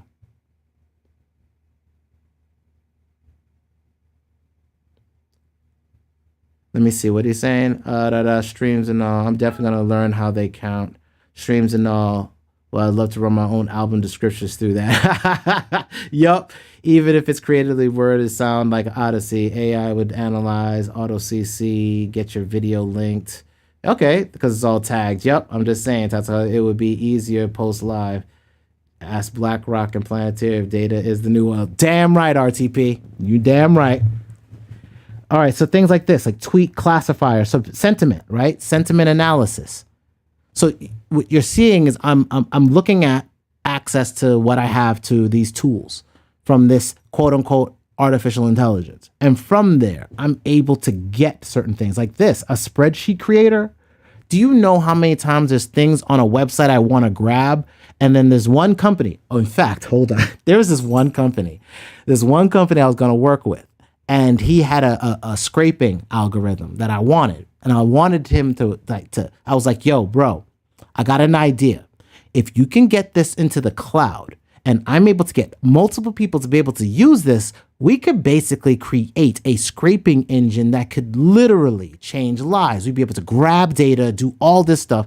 And he was so busy on protecting his quote unquote intellectual property because he's worried about people stealing his code that he couldn't see anything outside of it. There's a way to protect everything. You can easily put some type of permission system or licensing system on the back end to micromanage that. But he didn't want to listen to that. Here it is. This one thing right here that I can create a spreadsheet based off of data. Let me make sure I'm thinking the right thing, because if this is what I think it is. So if I'm able to find sample response, okay. Output data prompt, a 2-column spreadsheet from top science fiction movies and the year of their release. Okay. I have to look into this. But if it can do what I want, where it can grab specific things that I'm looking for out of a table and I can get it back in a response like this, I can have my AI take that data and stick it into a database for me. Major plot point.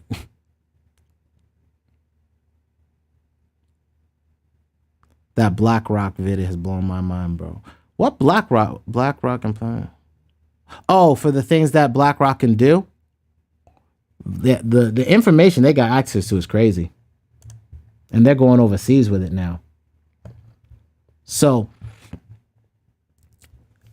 with what we're going to do, with what's able to be done, right, in general, with all of these systems, we have to understand that what is the quote unquote media / music business. Let's just say it's nothing more than ears and eyes. And they controlled the boxes for those ears and eyes directly. They controlled the TVs that were put into the homes to then have these central broadcast systems or national broadcast systems to broadcast what they want out. Now, yeah, they have a YouTube, and yeah, they can strip a website and do all this other stuff, but now they get poked every single time that they keep messing around. Like they keep poking it's like poking a beehive or poking like a bear. They keep poking and they get swatted every single time. And as they keep doing this dumb-ish, there'll be some other company that comes up, but right now they're the number one company. But as long as all the money's there and all the royalties will be there, and the friction for a person to get an ad there's none. It's like you got YouTube, you got ads.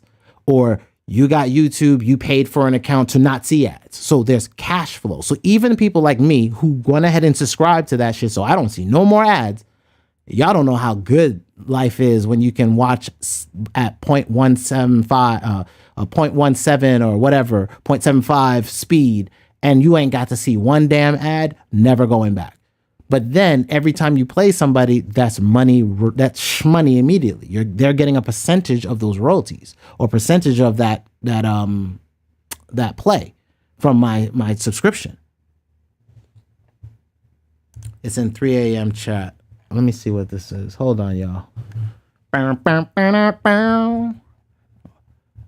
Sorry, clients, you're gonna see some 3 a.m. for a second.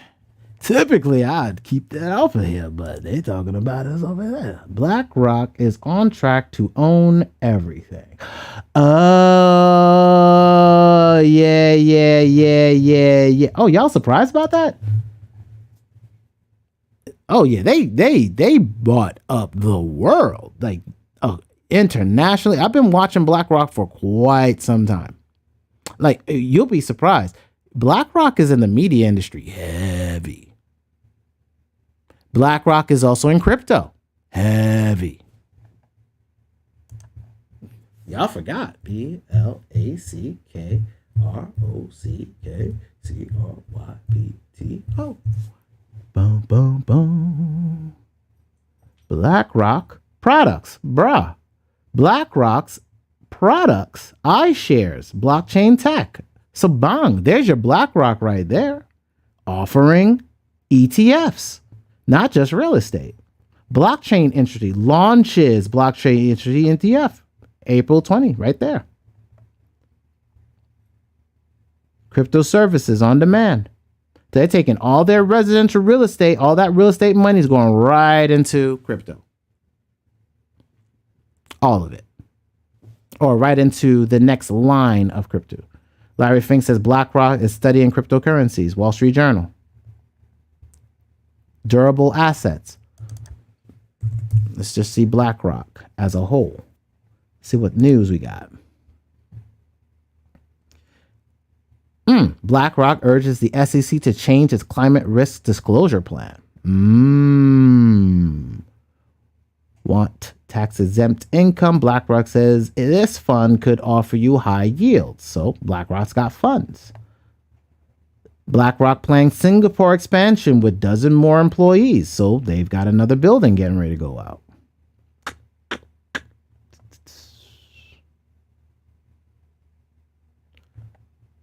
BlackRock Equities is looking forward to an earnings recession. They're looking forward. They're ready to make money off all this. They got shorts in play and everything.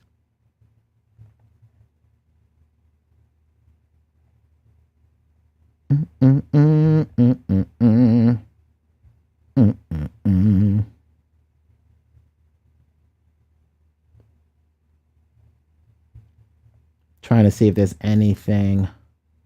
BlackRock is edging, Vanguard is edging closer to BlackRock in institutional cash flow, probably, right? BlackRock to launch an energy security and transition infrastructure program. More than half of the early investors will focus on Europe after Ukraine war drove up energy prices. Oh, yo, that's all this bullshit. And you can't do nothing. All right, you know what? Screw you, Financial Times. You suck anyway. BlackRock is still the largest shareholder in gun stocks. Okay. Gun money. They're making gun money. All right. So, follow the money. Okay. Follow the money. All you can eat music distribution strategy sucks. I want y'all to stop worrying about all you can eat music. I need you to stop. The reason why I say that is because you get no YouTube royalties. So if you're not getting YouTube royalties from your distributor, if you're not getting YouTube royalties from your distributor with the payment of your purchase, and yes, it should be over $20 to put an entire album out, and they should be able to give you all of your royalties.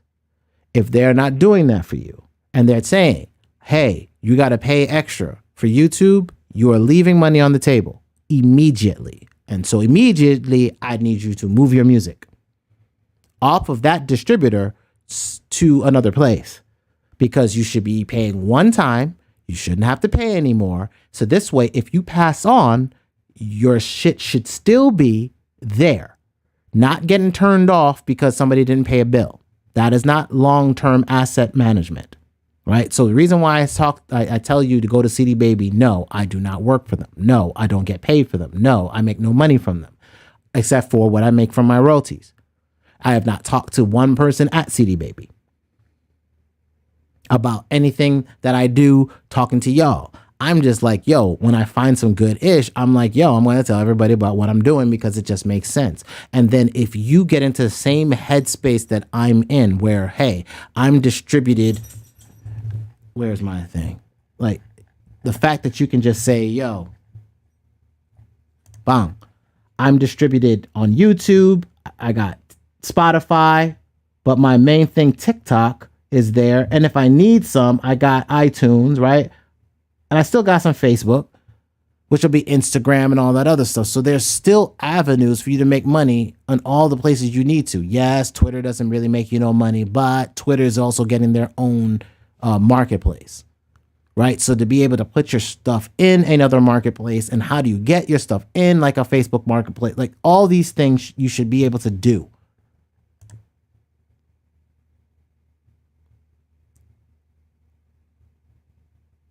Worry about yourself. DistroKid is the open sea of music distro. Yeah, my thing is that yo, they're killing people. Like people are leaving money on the table, like, and then they're gonna charge you. And like, think about that. Imagine you put an album out, and they're telling you gotta pay more to get YouTube when they should have gave you YouTube up front. I know it's not their business model, but then they have a bad business model. TuneCore learned that fast. TuneCore had that business model. In fact, they had their business model was more of you have to pay every single song. And that wasn't all you can eat. So they flipped it where like DistroKid was like, okay, we'll give you all these singles, all these singles, all these singles. Well, that doesn't really work for me. If you're going to tell me I'm going to miss out on all my YouTube plays. Like I already knew the bobo on that. I was like, yo, the only reason I clearly knew that extensively was because of how much royalties I was making in YouTube. And I kept seeing like 2 cents here, 5 cents here, 20 cents here. And I'm looking at my Spotify like, I don't want to just live off Spotify. And when you can see multiple revenue streams like Facebook and Instagram, like Facebook, which will be your Instagram and all that, you have another, like, I don't even use Facebook. But you mean to tell me I can go ahead and go there and put product there that I'm putting on, basically make a derivative of the stuff that I'm doing on YouTube, and I can then repurpose it, put it on Facebook, and I'm still going to make money off of it. So if I do any marketing stuff that can be shared on Facebook and can get traction on Facebook, then I can make royalties with that. Like that's all, like, you know how freeing that kind of feels?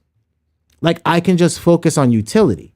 That's the reason why I talk to y'all so much about utility, because I now only think about utility because I have a distributor that gives me the ammunition to just focus on that. I don't have to play some weirdo game where I'm like, yo, do I get YouTube? No. Do I get this? No. Do I get this? No. Well, I get nothing. I get Spotify. Yay. Like, what does that do for me if nobody can afford the Spotify subscription, right? I got to wait till Spotify gets it free so that I can get a fraction of a fraction of a fraction of a cent. Because shit, Spotify is underwater. They're a company that could fail. So I don't want to leave all my eggs in that basket and think, oh, well, Spotify. That's the reason why I told you, like you see right here, I said, this right here is my royalty partner, right? This is all the royalties I've ever made. This is the cash flow. This is just the views, which is equals this, but this is more prominent to you seeing all the views that are coming in from the segments. This is future cash flow for the year, because I can't really use this because this is telling me where I made the most amount of views to be able to get the most amount of potential revenue. I don't want to care about the revenue. I want the visibility on here. So the revenue might be higher here, but the visibility for the year is better here. And this is just an overall. This is every single thing that I had total. I don't have a year to date for this. I might change this later.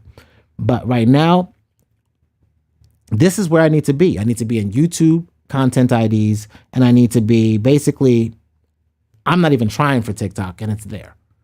Like I'm not even on TikTok like that, but my music's there doing something. And again, I'm looking at Facebook as an opportunity to be able to take my content that's already going to be used for YouTube and YouTube Shorts and potentially Twitter, and then just make a square out of it and throw it into Facebook and earn royalties on that too. And then if it gets shared, I make royalties for it being shared, right? So ticking time bombs. I'm trying to make sure that my things go for like 45 seconds and up. So I think it's like 30 seconds before you can get royalties. So I'm like, yo, if I get at least 45 to 50 seconds, or maybe even 50 seconds to a minute, right? Because you can do a minute on Instagram. So I just like go 60 seconds of my track and then throw that out and then get royalties on those. And then put that to, like I said, create shareable content. Motivational memes, motivational quotes, put your music behind that and put it out. Just an idea. Follow the money. Who's got money? YouTube's got money, which is Google. Facebook's got money. Kinda. Well, kinda. What it needs.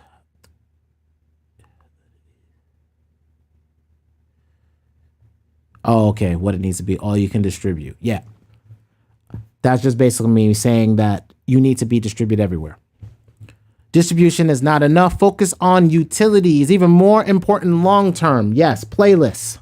Making sure you get we're going to be doing a Toxic Hustle playlist. We're going to be creating a rotational one. We actually already have multiple ones, but we're going to be creating a rotational playlist that just plays music. It'll be like commercial music, right? And it'll be playing that on the site. And then inside these commercial music playlists, we sprinkle the music from inside the catalog. So what it is a user goes in, they're experiencing their Drake and their this and their that, but then we're sprinkling in our tracks to get, again, visibility. And then those people can either like it, share it, whatever. My thing is that to get more visibility, i.e. on YouTube and or get more visibility on Facebook via these playlists, because the music can actually just be live playing. So we could take clips and make playlists and then have people just come into the site and be able to see stuff, and or use the data that's on the back end for these playlists and post a sample song or a clip from the song to be posted into a video, like any of the internal catalog, into a video that'll go on, say, a meme or a video that goes into any of these social media platforms. Again, the platform itself, Toxic Hustle, is going to be used to help get utility. It starts with my stuff first, just so I can be able to get the system to work, and then over time be able to add multiple people into the system so that we're reviewing content, seeing which content can go with what client stuff, and then being able to roll those things out. Like, so it'll be what songs can be used for like urban, what songs can be used for like hip, vibey, raw, whatever, right? Like keywords. And then what can be like corporate, what can be car commercial, what can be, what can be used for background sound or background music for whatever. Legal, right? So you can tie things up and have audio that fits the business narratives, or it's easy to just preview so that we can attach those to videos, and those videos can then become videos for those clients on their social media platforms that we're managing, or we send them the video and then they upload it on their own. But the goal is over time to be managing multiple companies that are getting the content through their system from us. That's pretty much the end of it, right? So that's the hustle of it. It's the utility. And this is why I say getting on CD Baby is big, because then it's just us utilizing the assets that just help you get more visibility. We're not doing anything you get your royalties directly because it's your music. You uploaded it yourself. All we're doing is saying, hey, we'll take a sample of your music. We know it's going to show up to get you royalties, and we'll put it into this video that we're using for this client to be able to promote this motivational business quote that they want out. Get it? These, again, things you can do yourself, but if you have to have the clientele to be able to sell them on the fact that you want to make stuff for, like, you got to sell them on being a social media manager, which you can do. We're just doing it for ourselves. Again, I figured out that all these businesses are going to need Rock Nations. It's not just the basketball players. It's not just the car drivers. It's not just the influencers. It's not just the producers / movie directors that need asset management or management, right? Your assets need management. Because we're in a world where you can't just spend money on it. Like the SM Zeus time for music and media is pretty much dead because visibility counts. And that visibility counts only if the interaction actually generates cash flow. So just spamming to having a computer spam a bunch of numbers that you got plays, what does that matter if the plays ain't generating any real royalties? Or it doesn't get you any more views other than what you spent on, right? And that's what a lot of these companies have been doing with like their Facebook ads. Not even just the SM Zeus, just being able to buy an ad and think that if I bought an ad, it was going to bring me a client. Well, they learned the hard way. It's not going to work that way. Right now, it's about what you like, the amount of people you can scale to, but really the value prop of you outside of the music creation. Like me, I study a lot of crap. Like outside of music, making beats, I study a lot about pretty much finance. I've always been in the finance business. I've always been in looking at stocks and looking at options and all that stuff. So that's just always been there. Then this whole crypto thing started, and I was like, okay, this is like internet companies that like basically venture capital, but it's small term venture capital. And I just got to look for companies that I actually have some usable product at the end of it that I can use in my business. And if I can use it in my business, it makes sense. And if I can't use it in my business, well, it's speculative. Be out before sundown. Or basically, if you're in a halving cycle, once you're at the top of the cycle, be out before the end of December. Remember, last week November, first week December, be out in a bull run, in the last year of a bull run. Now you're in crypto winter. Ain't nobody got time for that. So you've got to have another value prop. So for me, I couldn't just keep talking about crypto. That's why I failed in 2017. I was only talking crypto. And then what I had to do is I had to pivot to getting a job and pivot to trying to learn how to be a marketer in 2018. And then basically got a job as a marketer in 2019. And then Rona came in 2020. And then for a year, I've been working on my automation to be able to be an automated marketer. And now it's time to use data to automatically promote my stuff where it needs to be so I can get utility, because now I have royalties everywhere. So the business process, this media process, it just changed for me, because now as a rapper, the producer don't need me, really. And as a producer, the rapper don't really need me. We can both independently make our own money in our own way. Or in what I feel in the future is I believe that we can begin to do exactly the point scale we see better in the music, like we see in the music industry, but better. Where 100 points, which is 100% of an album, well, there's of course, a fee for maintenance of it by the distributor. But past that, the rest of it goes into your pocket.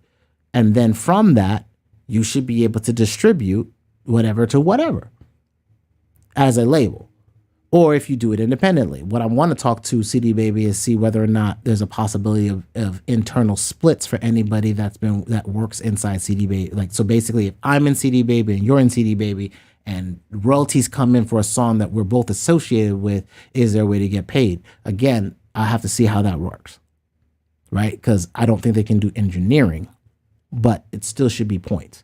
But again, I'll have to talk to them on that. Or if not, it's just, again, collecting the data.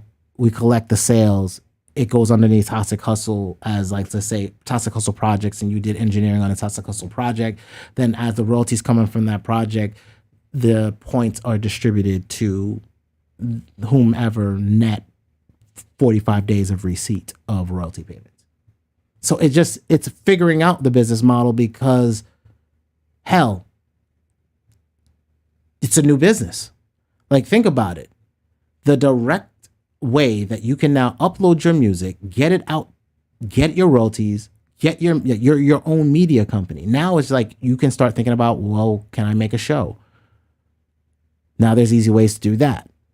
Some of those things that we're going to be talking about, because music can't live without video. Video can't vibrate your soul like music.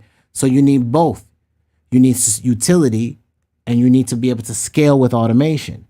But once you're doing that, once you've now got that rolling, once you now have those things, what are you now promoting? Like, so now what am I going to put as a video? How am I going to put that video out, right? So one of the things I wanted to do was kind of lay out, and I've left little pieces of it, little ideas of what I've been talking about, but I actually let me start fresh.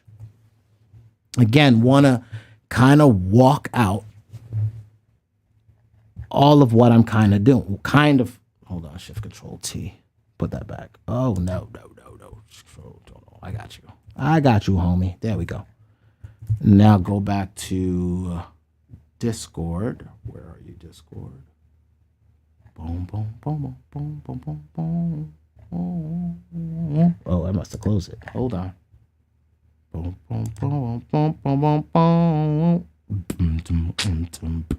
Discord.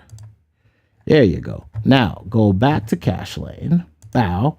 Then I want to go down, pause.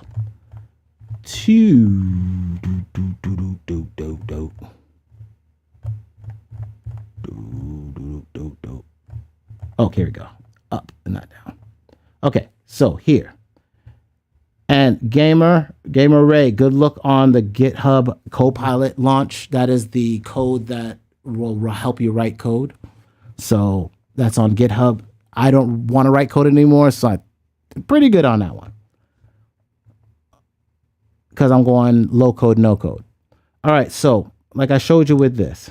Let me just open this up in a new window. Wait, that didn't open up in the window I wanted. Hold on. There we go. Now go back. There we go. And now click here. There we are. All right. So again, you have Reallusion. Inside Reallusion, you have iClone. Basically, your environment. This is where you again can begin the process of getting your ideas in one place. They have character animations now for scenes. You're able to use a phone to be able to get facial recognition and facial capture. You can create all of your characters in one location. You can also get mocap. So again, like EA Sports and all that other stuff that all their glitchy ass ish. Well, you've got somebody doing that. You have live motion. Perform to animate. Accents, OptiTrack, Rococo. Rococo is one of the ones I'm actually looking for.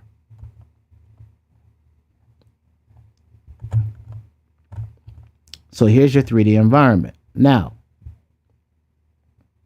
content store.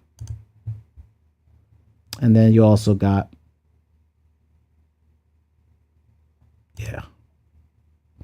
there. So then let's say I want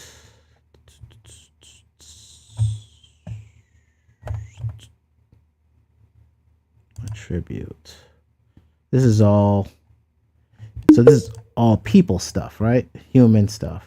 Okay, this is all content for humans. So basically if you wanted to, again, these are people that are selling, and I think you can actually get into this store, if I'm not mistaken.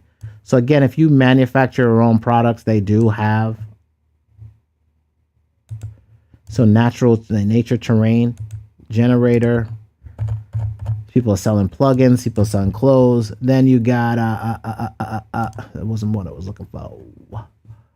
I wasn't looking for that. I was actually looking for.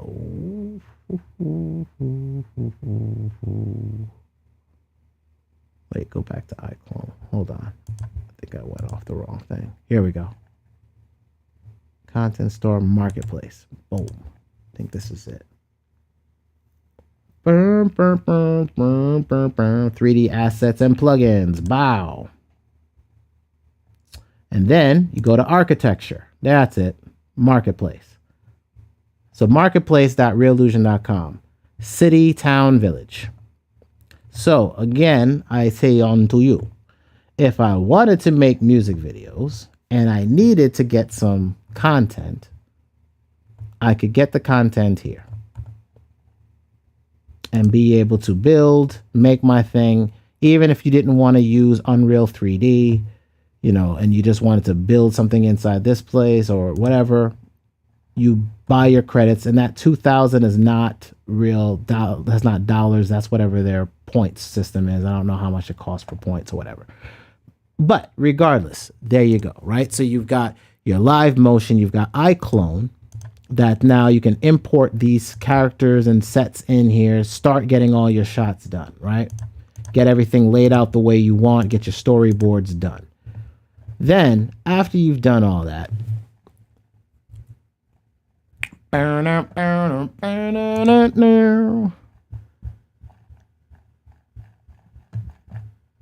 Now, one of the things I came up was I was going to, oh yeah, well, you still need this. So then, okay, still need this. This software, iPhone face mocap, basically will take your iPhone camera or iTouch and turn it into your motion capture device. So it will handle getting all of the facial features you want. Right?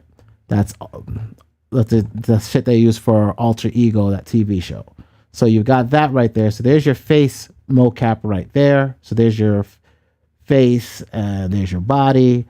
And then this is again to get it into Reallusion. Now to get it over to Unreal, you've got your Unreal link. And then that will link you into Unreal and you can trade back and forth between Unreal. Now, if you decide to go the Unreal route, you actually could change up and not go to this marketplace in iClone. Instead of going to their marketplace, you could actually go to the Unreal marketplace and get it from there. So let's go Unreal.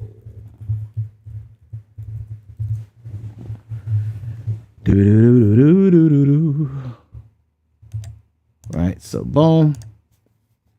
You go to the Unreal marketplace and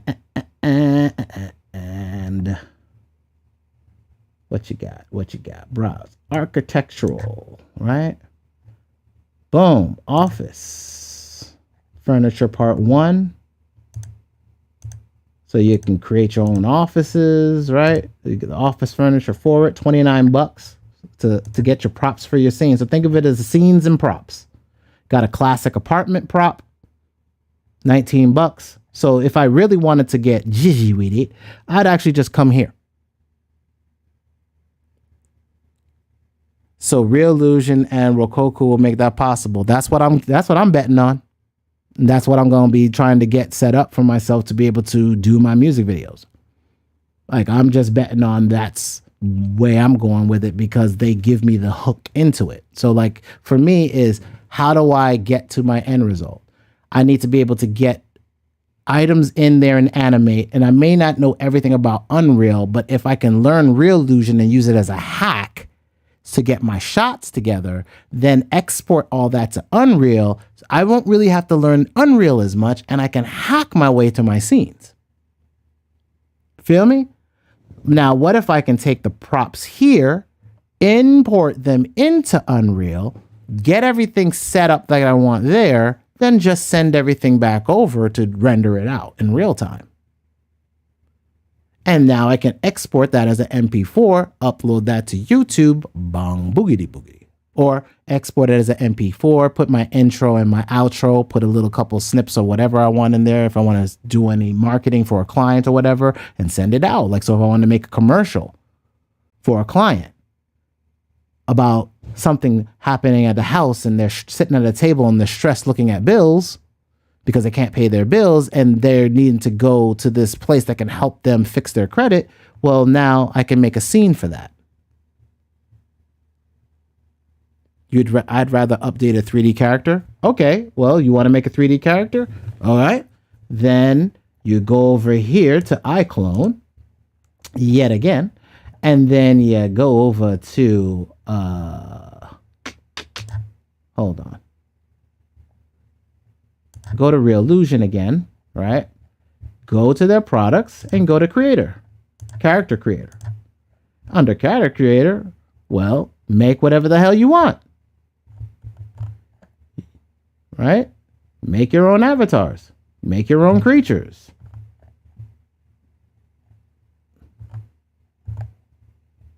Make your own characters. Beards, mouth, hair.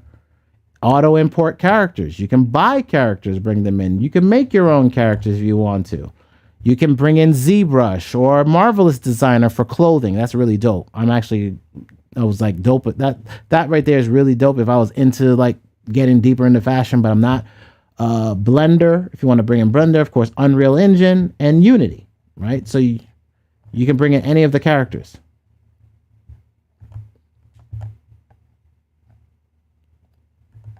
And then animate them. So any 3D characters right there, that's one of the things I'm looking at, being able to model my own characters and then put them in whatever I want from the marketplace. Get whatever I want from the marketplace and then import them into Unreal, or vice versa. Get them from Unreal and import them into Reallusion. Vice versa. Vice versa, versa, versa. Right? What else we got? Environments. This is huge. So you can get an entire environment and be able to set up a whole camera scene. Like, come on, man. Like, this reminds me of that remember that video for Nicki Minaj? I mean, shoot, this is like Big Trouble in Little China, man. So you mean to tell me I can have a Big Trouble in Little China scene and be emceeing in here and change the lights and do it? Come on, man. Oh yeah, Rayhan, you're right. It's in Python. I'm trying to get away from code, man, but Python be sick. Python be sick. And this is like, a whole scene for just $119. And I can't repurpose this scene again and again and again. Man, listen, Linda, listen. Look, y'all. Really? Are you serious? Hold on. Club. Then all you have to do is get more stuff in the club that you want. If I wanted to do that club scene from the last time. Sci-fi level. Crazy. So if I wanted to make a music video like Hype Williams style, you can use a video game level. It's sick. The ideas that you can now do, you bring your character in. Like I now can interact in every single one of these environments to do whatever I want. I can create whatever scenes I want, however I want to do this, and create. Yes, I can make a video game if I want to from this whole thing, but I can also use these props, these sets, just as they are, sets, and create my own environments or create my own scenes for my environments or for my sets, I should say. Let me see, music. And then they have music. Wait, you sell music in here? Hold on. Yo. Yo.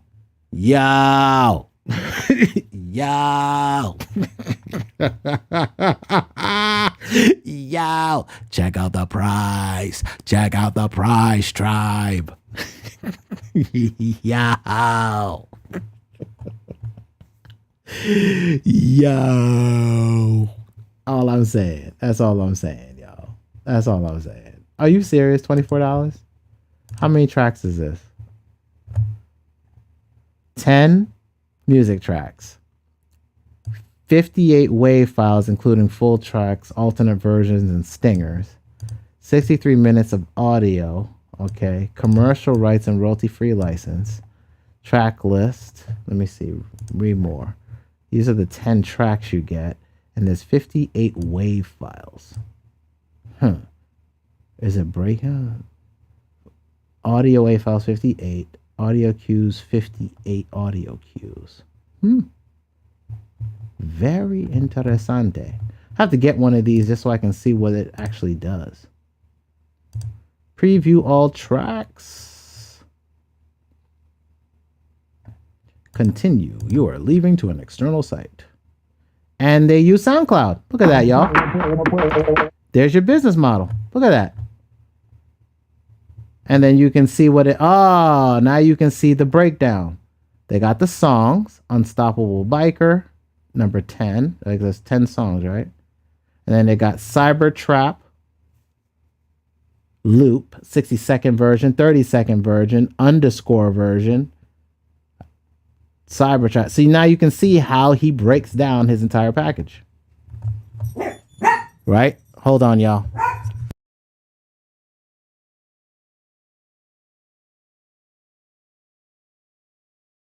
1 second, my dog's barking.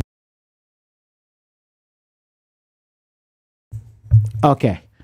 So, like I said, now you can see, like, this is how he broke down his package. So there you go. You know, I like showing y'all how you do. $49.99. What you got for $49?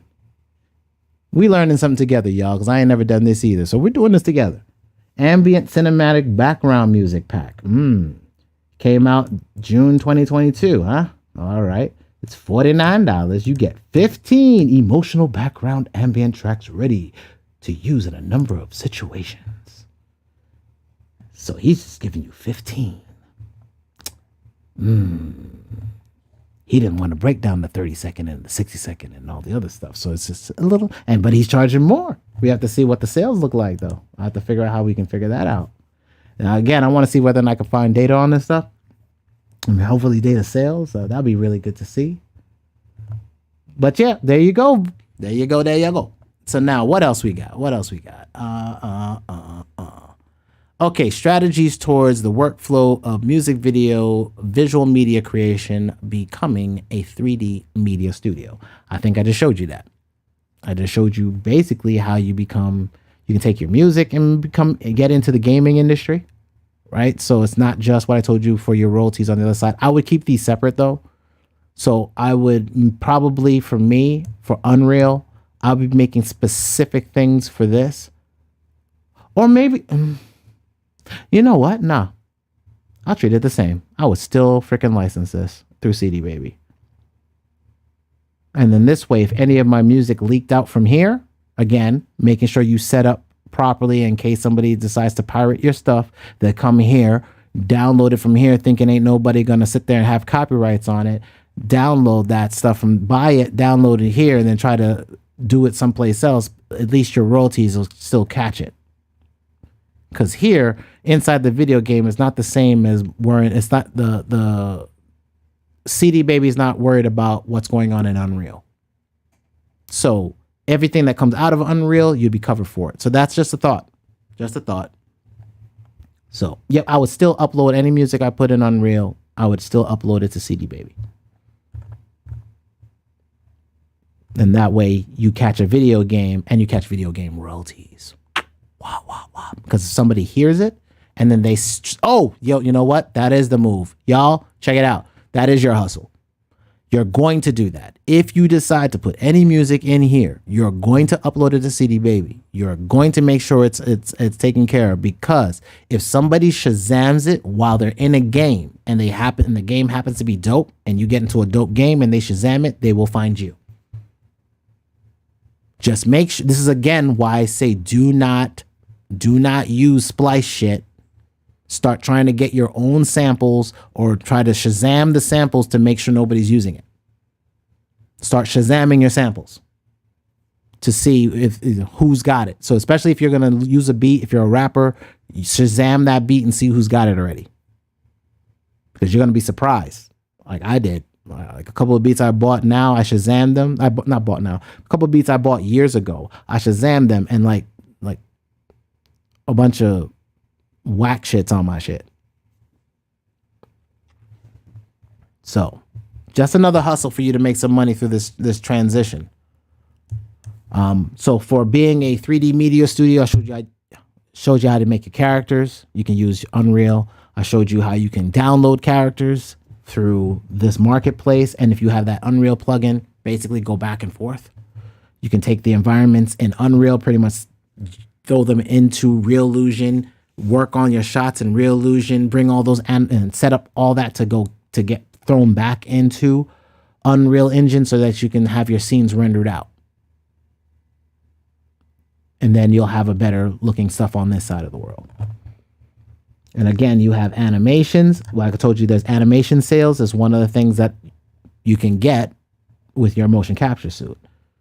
Specific dances, if you have somebody that's a good dancer, you get another one of the suits itself, the jumpers. Just put you just put the mods back into it, the hand gloves and all that stuff. And you can have somebody dance and give you extra things that can go into an animation pack. Mick Dance is set too, $79. So there's a business, y'all, and other portions of this business.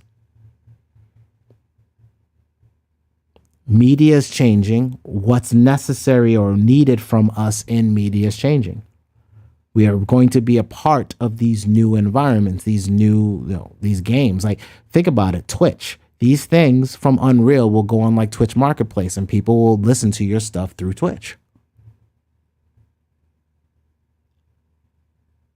Or through the game itself that they downloaded through Twitch, right? So just think about how all of this plays out for you in the future. All right, so last but not least, let me close this out, and we can close this out now. And I'm gonna minimize. Let me see. All right, so ToxicHustle. This week we began our hackathon. And then in the middle of it, it was for the N8N hackathon I was working on for the automation of the back-end data. Then Bubble decides in their infinite wisdom to let us know that on June 27th, they are launching the responsive design layout for all of their web pages and applications. So this now means that since it's live, I will begin to start building the site with Bubble. None of the other sites or the companies that I looked at are ready. One company decided to want to focus on NFTs and not on their UI and actual functionality or instructions on how to use their ish. So I moved on. The other company, they were talking about they're going to have automation, and it's almost a year later and they're no closer to having automation, and they charge way too much for database. So I'm out. So Bubble gives you lots of space, gives you a decent amount of bandwidth, lets you build a good site, lets you build an e-commerce platform. So I'm going with them because it's really about design. The UI is there. The data actually comes from the back end where you see the business data that this came from. So all the data for the site comes from the back end. It doesn't come from the site itself. It comes from all the things that are happening behind the scenes. And like I talked about with the automation that I do for how I work the robots, because of what's going on with the economy. The fact that a lot of these companies, these zombie companies or these companies that are so levered on debt can't facilitate the debt anymore. Where we're getting to the point where they can't. Interest rates are too high for them to maintain. They're going to have to start laying more people off. And what we're noticing is that might be 40% of these companies out here that are like that. And then while this is all happening and Coinbase is laying people off, they're doing some weirdo-ish with their advanced pro members. So if you had a trading account, it was a business trading account where you could use Coinbase Pro and trade.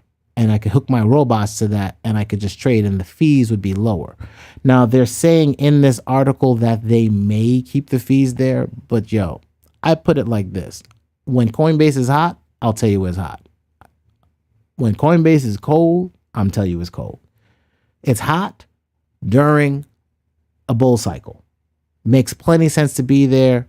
When you had your trading, the pro trading, you get to a certain amount of fees, it drops off the radar low. You're able to get in and out. And there's a decent amount of revenue that I made there, even though the interest rates that I was making monthly were a little bit lower than KuCoin because the transactions and what I could make and who was there trading was different. Well, now that it's crypto winter and they acting sideways and funny style, and if you read what they went to, if you read their results, their earnings calls from from last quarter, when you look at the earnings call that they just came out with, they said that if they go belly up or bankrupt, well, then of course you lose your money. So I sent all y'all a message and told y'all, hey, since Coinbase said that they can just disappear with your cash, I would suggest you move your stuff to your own wallet. So if you have BTC and you're still holding it, if you have USDC, I would move it. Right. Move it to your own wallet, because if they disappear, then not your keys, not your wallet. So I did. I moved all my shit off platform, moved into cold storage wallets, offsite, gone.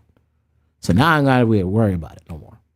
If they go bankrupt, the amount I have on the exchange doesn't even matter, which is just the Ethereum that's locked in a contract I can't get out as it falls to the ground, which I already knew that was going to happen, which is why I'd only put a small amount of my coin in staking Ethereum. I just wanted to be able to make more Ethereum. I wanted to mint it, but I didn't know.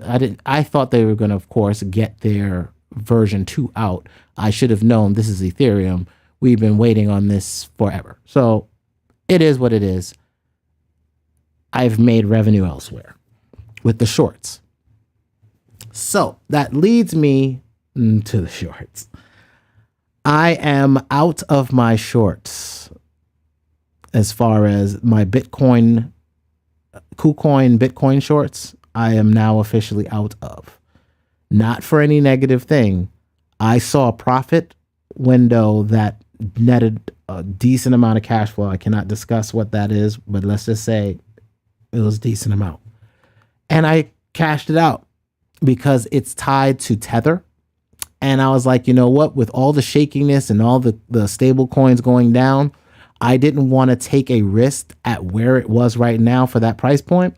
And since I think USDC is going to it's already taking over all of these exchanges, then I just figured I would just ride out for a little bit, pull out of the market for a while, chill for a bit, because I'm gonna concentrate on code, and I don't want to worry about trading in and out.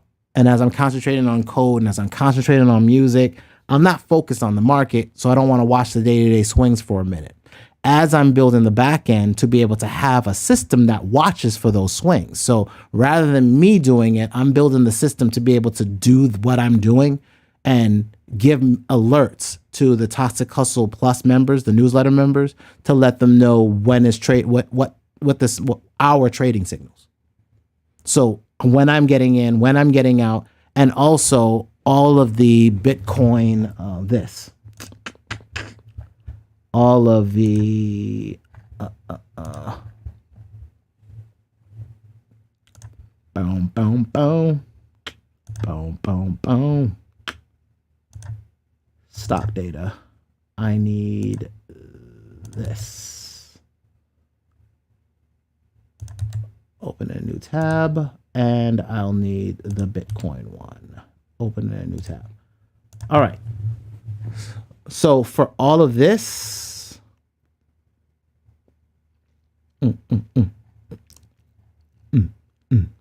get money. This is Bitcoin, Seasons of Bitcoin. So literally where all of these patterns, like the November dip, halving cycle, map outs, potential drop zones, like I have here, where we talk about where these dips are happening. And like I told you, this dip was going to be, these dips are coming. Here they are. And then I told you we break below this one right here and we can't catch back up here. It's going to keep falling. And look what's happening look right around the corner when we come.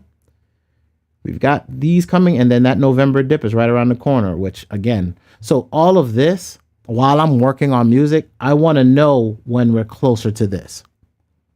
Because maybe I want to get into my shorts by then. Maybe it runs up and maybe it's a good opportunity to buy shorts. I also am been keeping an eye, and I want y'all to see something, on the Bitcoin long position. The Bitcoin long position sitting at 77 cents. So it's been floating at 71, 77. There's times where the long should be down further and it doesn't go down further. So I'm actually waiting for this to hit to see when the Bitcoin hits that next level. And if it can't move past 71 cents, or if it doesn't drop by much, like if it only goes to 60 something cents, I figure that's pretty much the best buy-in point.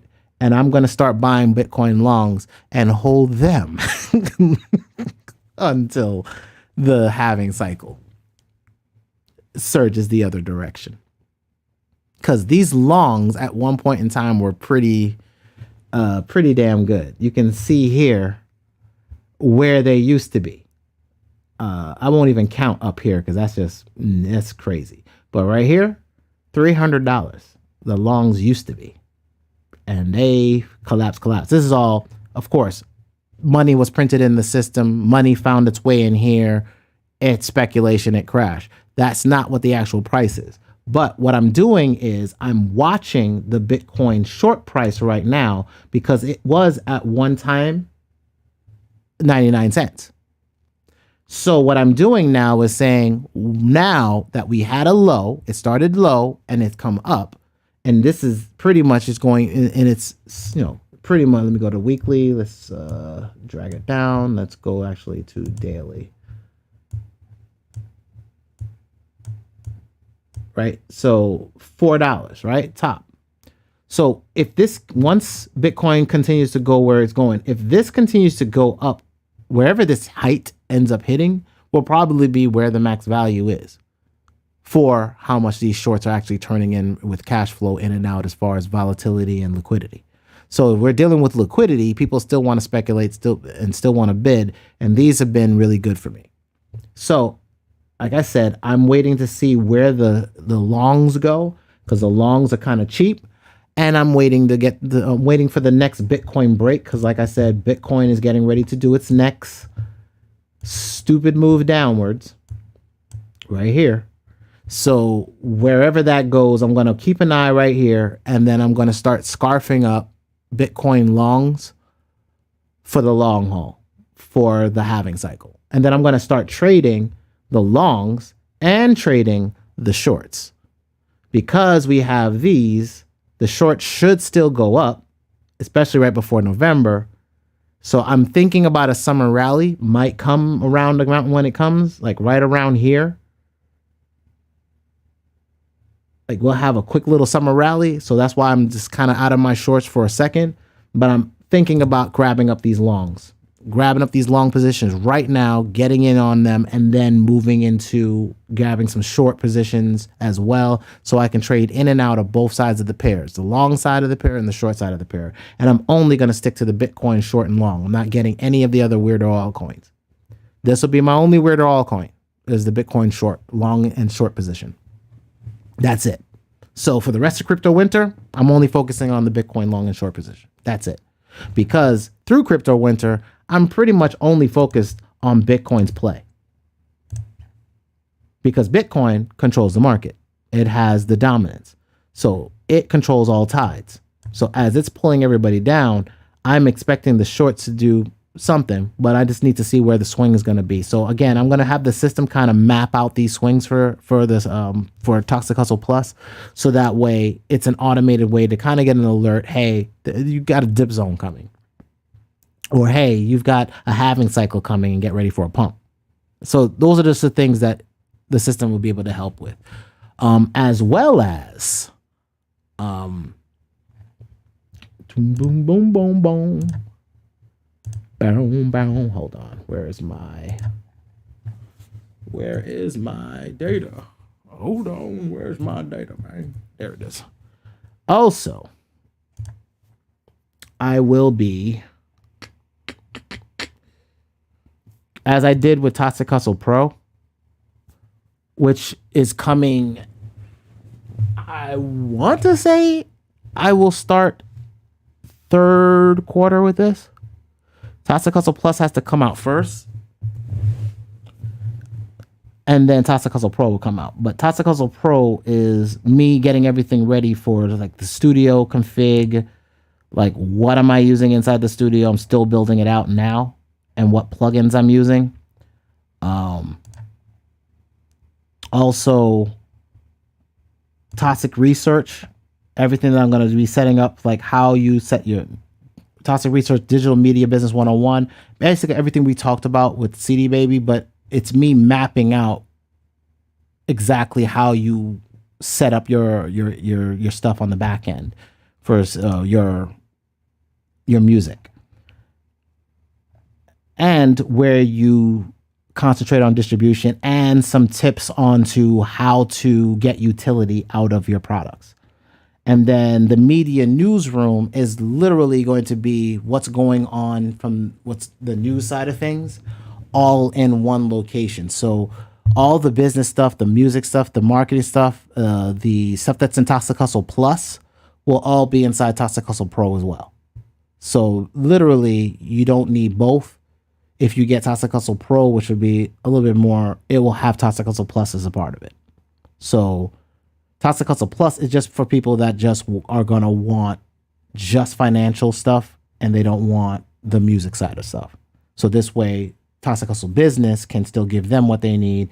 And then Toxic Hustle Music Pro, mixing, mastering, engineering, projects, all that stuff is the pro side, because that's where we actually are doing work and releasing content.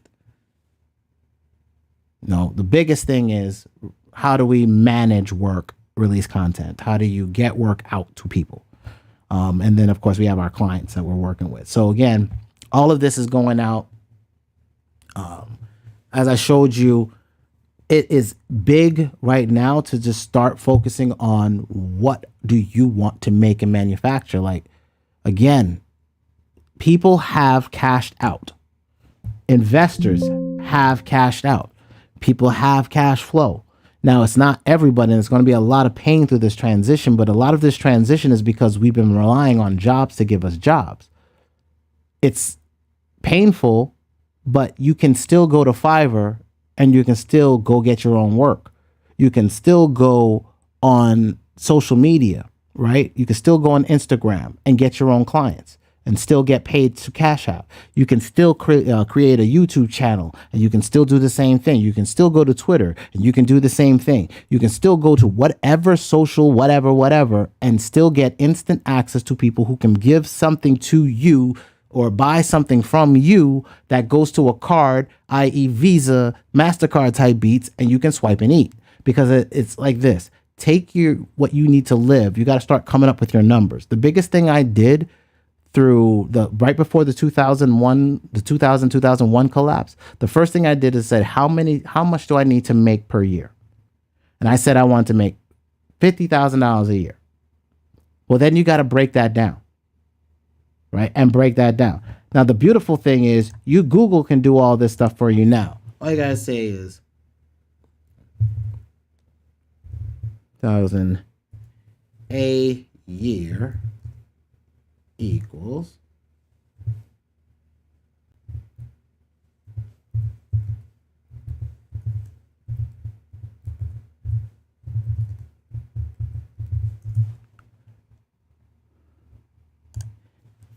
yeah. Boom, on the average there. So it's already told you monthly you'd make that, right? 4,167, right? You take that.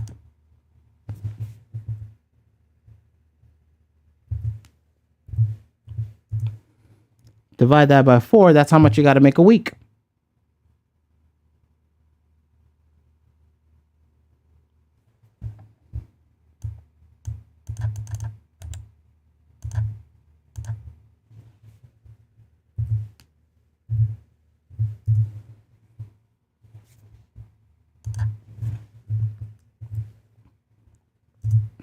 That's how much you got to make a working week. $208 per working day. If you only want to work 5 days a week.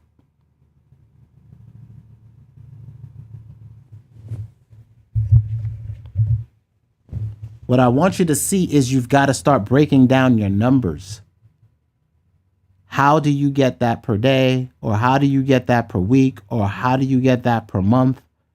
For me, a lot of this is jobs. So skill, getting my skill set up. Who's generating $50,000 a year right now? In what field? What do they do? What software do they know? Can I learn that software online through YouTube? Can I get access to that software? Do they have a trial for it? Do I have to pay a subscription for that? Do I take the subscription that I'm paying to learn this software and write it off in my taxes for next year? Yes. Do I then try to get a job once I spent some time getting functionally well with it? Yes. Can I make a gallery of my skill set, or is there some way for me to prove that I know what I can do besides just doing what it is. So a perfect example of that is if I'm a graphic designer, I have a gallery of my art. If I'm a web designer, I have a gallery of my my websites. If I'm a app developer, I have the screenshots for the apps, the UI I've worked on, right? So you can just still do design, UI screens and all that. These are the screens I worked on. Here's what it looks like. Here's the database. So you can still show them what you did on the back end. You can show them screenshots of code. But the thing is that then the job that you get can be the cash flow that allows you to do whatever you need to keep pushing to get your royalties, which is your long-term play. Short-term cash flow is either a job or doing some service, some type of service for a business, whether it be marketing services, graphic services, music services, whatever, what have you. You're doing something for a business directly and you're getting revenue. So that's your cash flow, or it's a job. So it's clients or a job. And even your job is really a client. That's just a client that pays you on a consistent basis that you have to drive into or work directly with them remote. So it's just about getting your numbers day to day, or what really, that's just what you want. Maybe it's what you need, right? So the reverse of this is how much do you have to spend per month? How much do you have to spend on food per month? And then how do you get that day to day? Right? How many clients does it take? Like $208 a day means, okay, well, how many clients do I have to take? If I can get one client that does one thing that gets me $250 and I can do that 4 times a week, yeah, you're grinding the hell out, but maybe you can do that, right? But what costs $250 to be able to do that? What are you doing? Am I doing mixing services for a group of songs? Am I saying, hey, $250, I'll do up to X amount of songs for you, mixed and mastered? And can I automate a process to get that done in a way where they still get quality and I can still get the work done? We just got to start using leverage, right? It's not just leverage, not leverage as in I'm using cash as leverage, but a fulcrum leverage, like being able to move a rock, you need leverage, a lever, a fulcrum, and velocity of energy or power. These are the things we've got to concentrate on, at least through the short term. How do you eat day to day, especially if your job decides, hey, I got to let you go, because that could happen.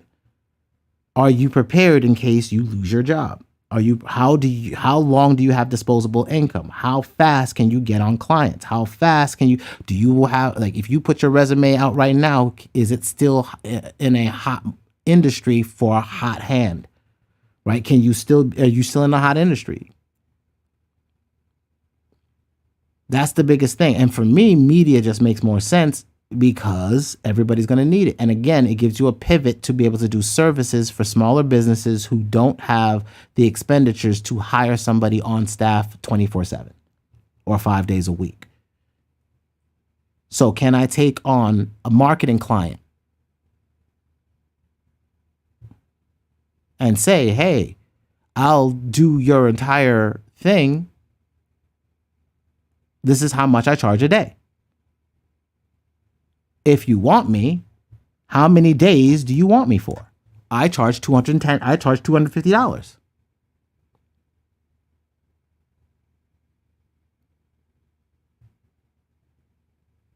And this is what you get for that service.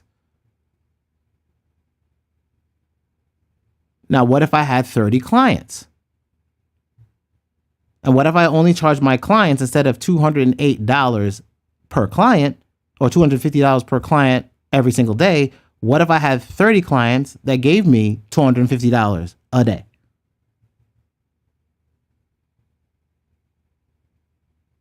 Scale.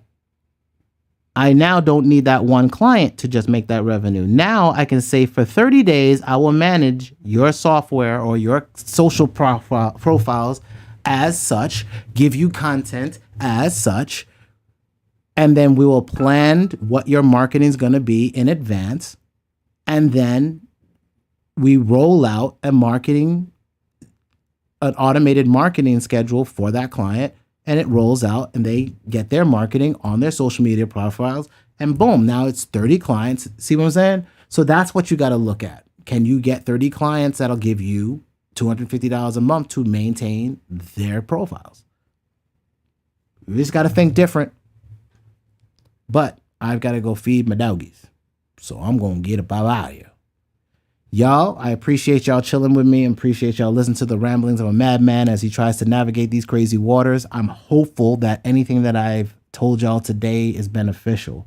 I'm hopeful that all of y'all can get through what we're about to see, which is insanity, as far as the collapse of the spending and the outcome of what that means to society as companies collapse under the weight of their own overspending. So please be safe. Please continue to keep looking for opportunities for yourself. We have to give unto Caesar's what's Caesar's, but at the same time, this is not a new transition for us. We already were the old world that got rolled over by this new one. Well, now this same crap is just, pivoting, and we don't know who's going to be running what. But at the end of the day, what we have to do is still be swaggy like we were when it was the dark ages. So my people, y'all be safe out on these streets. And I will definitely be back next week, Thursday, for this weekend, and the rest of the week next week. I'm going to be head down, getting all the data on the back end set up. I'm going to have Toxic Hustle newsletter plus newsletter roll out next Thursday, $4.99 for business people that just want to keep an eye on the business. And then the following week, I will be rolling out Toxic Hustle Pro early access for those that are interested in that. That'll be $9.99. It will be going up to $49.99 in 4 years. So it's going to be like $9.99, then it's $19.99, then it's $29.99, then it's $49.99. Yeah, something like that. 4 or 5 years. But the last payment was going to be like $49.99. But early access will only get like a 5% increase over time, like economy, But at the same time, the goal is, the reason why we have Toxic Hustle Pro and the reason why Toxic Hustle Pro has a fee is the storage of data. Servers cost space, hosting cost space, and media files, especially music ones, are expensive.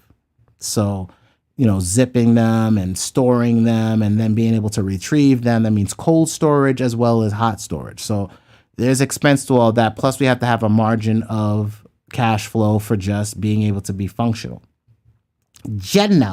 So the great thing is that all of that will be planned out with me and Toxic Hustle doing everything and getting all the digits set in before we start expanding into marketplace. Like I said, it'll be either third or fourth quarter, but I got to make sure that the marketplace generates, A, the visibility, and B, that, it's going to be beneficial. I'm not going to charge y'all crap unless the sucker's going to do something, right? So if it's not going to make money, it makes no sense.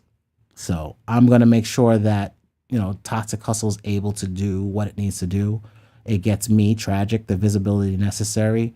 It gets me, Tragic, the software that allows me to know it's going to scale. And then as I onboard anybody else that works inside the system or has content inside the system, it's simply a matter of basically turn on robot to other content and continue to distribute. And it'll just be how many more platforms and what else are we rolling out for. So right now I'm looking at 5 different types of client sites that we can launch content onto. So that should at least be more than enough for 10 to 20 acts to get visibility for now. We're going to try to keep it at 25 startup. So it's not like an open season on when Toxic Hustle Pro goes out. Toxic Hustle Pro is going to be limited. So it'll be like maybe 5 to 10 accounts starting, and then it will trickle by opening up like 5 accounts every month or two. So that way, what we're doing is, again, if you look at how these digital economies have been created, these cryptocurrencies, they're not really focusing on the economy aspect. Where's the economy for whatever's happening internally is a regular business. So our goal is, yes, distribution, that's advertising. And yes, we can get advertising. But my goal is I tell client, hey, we're doing work, and hey, things get done, and hey, they pay us. You have to pay half up front and half at the end of a marketing campaign. So you get cash up front to get started with the project so people can get paid, and you get the rest of it at the end of the thing so people can get paid. It's a simple business. It's one we've always had. And you don't have to add crypto and some weirdo shit to it. It's just do that. And now it's just the automation to be able to say, hey, we're automating how data moves back and forth, and we can make this a bit more transparent so people can actually see our own ledger. Ish like that. So y'all, I'm going to go feed the dogs. Y'all be safe, man. And I'll talk to y'all next week. There will not be any videos this week. No surprise this weekend. No surprise Sabbath talks. I will have a Sabbath talks next Saturday.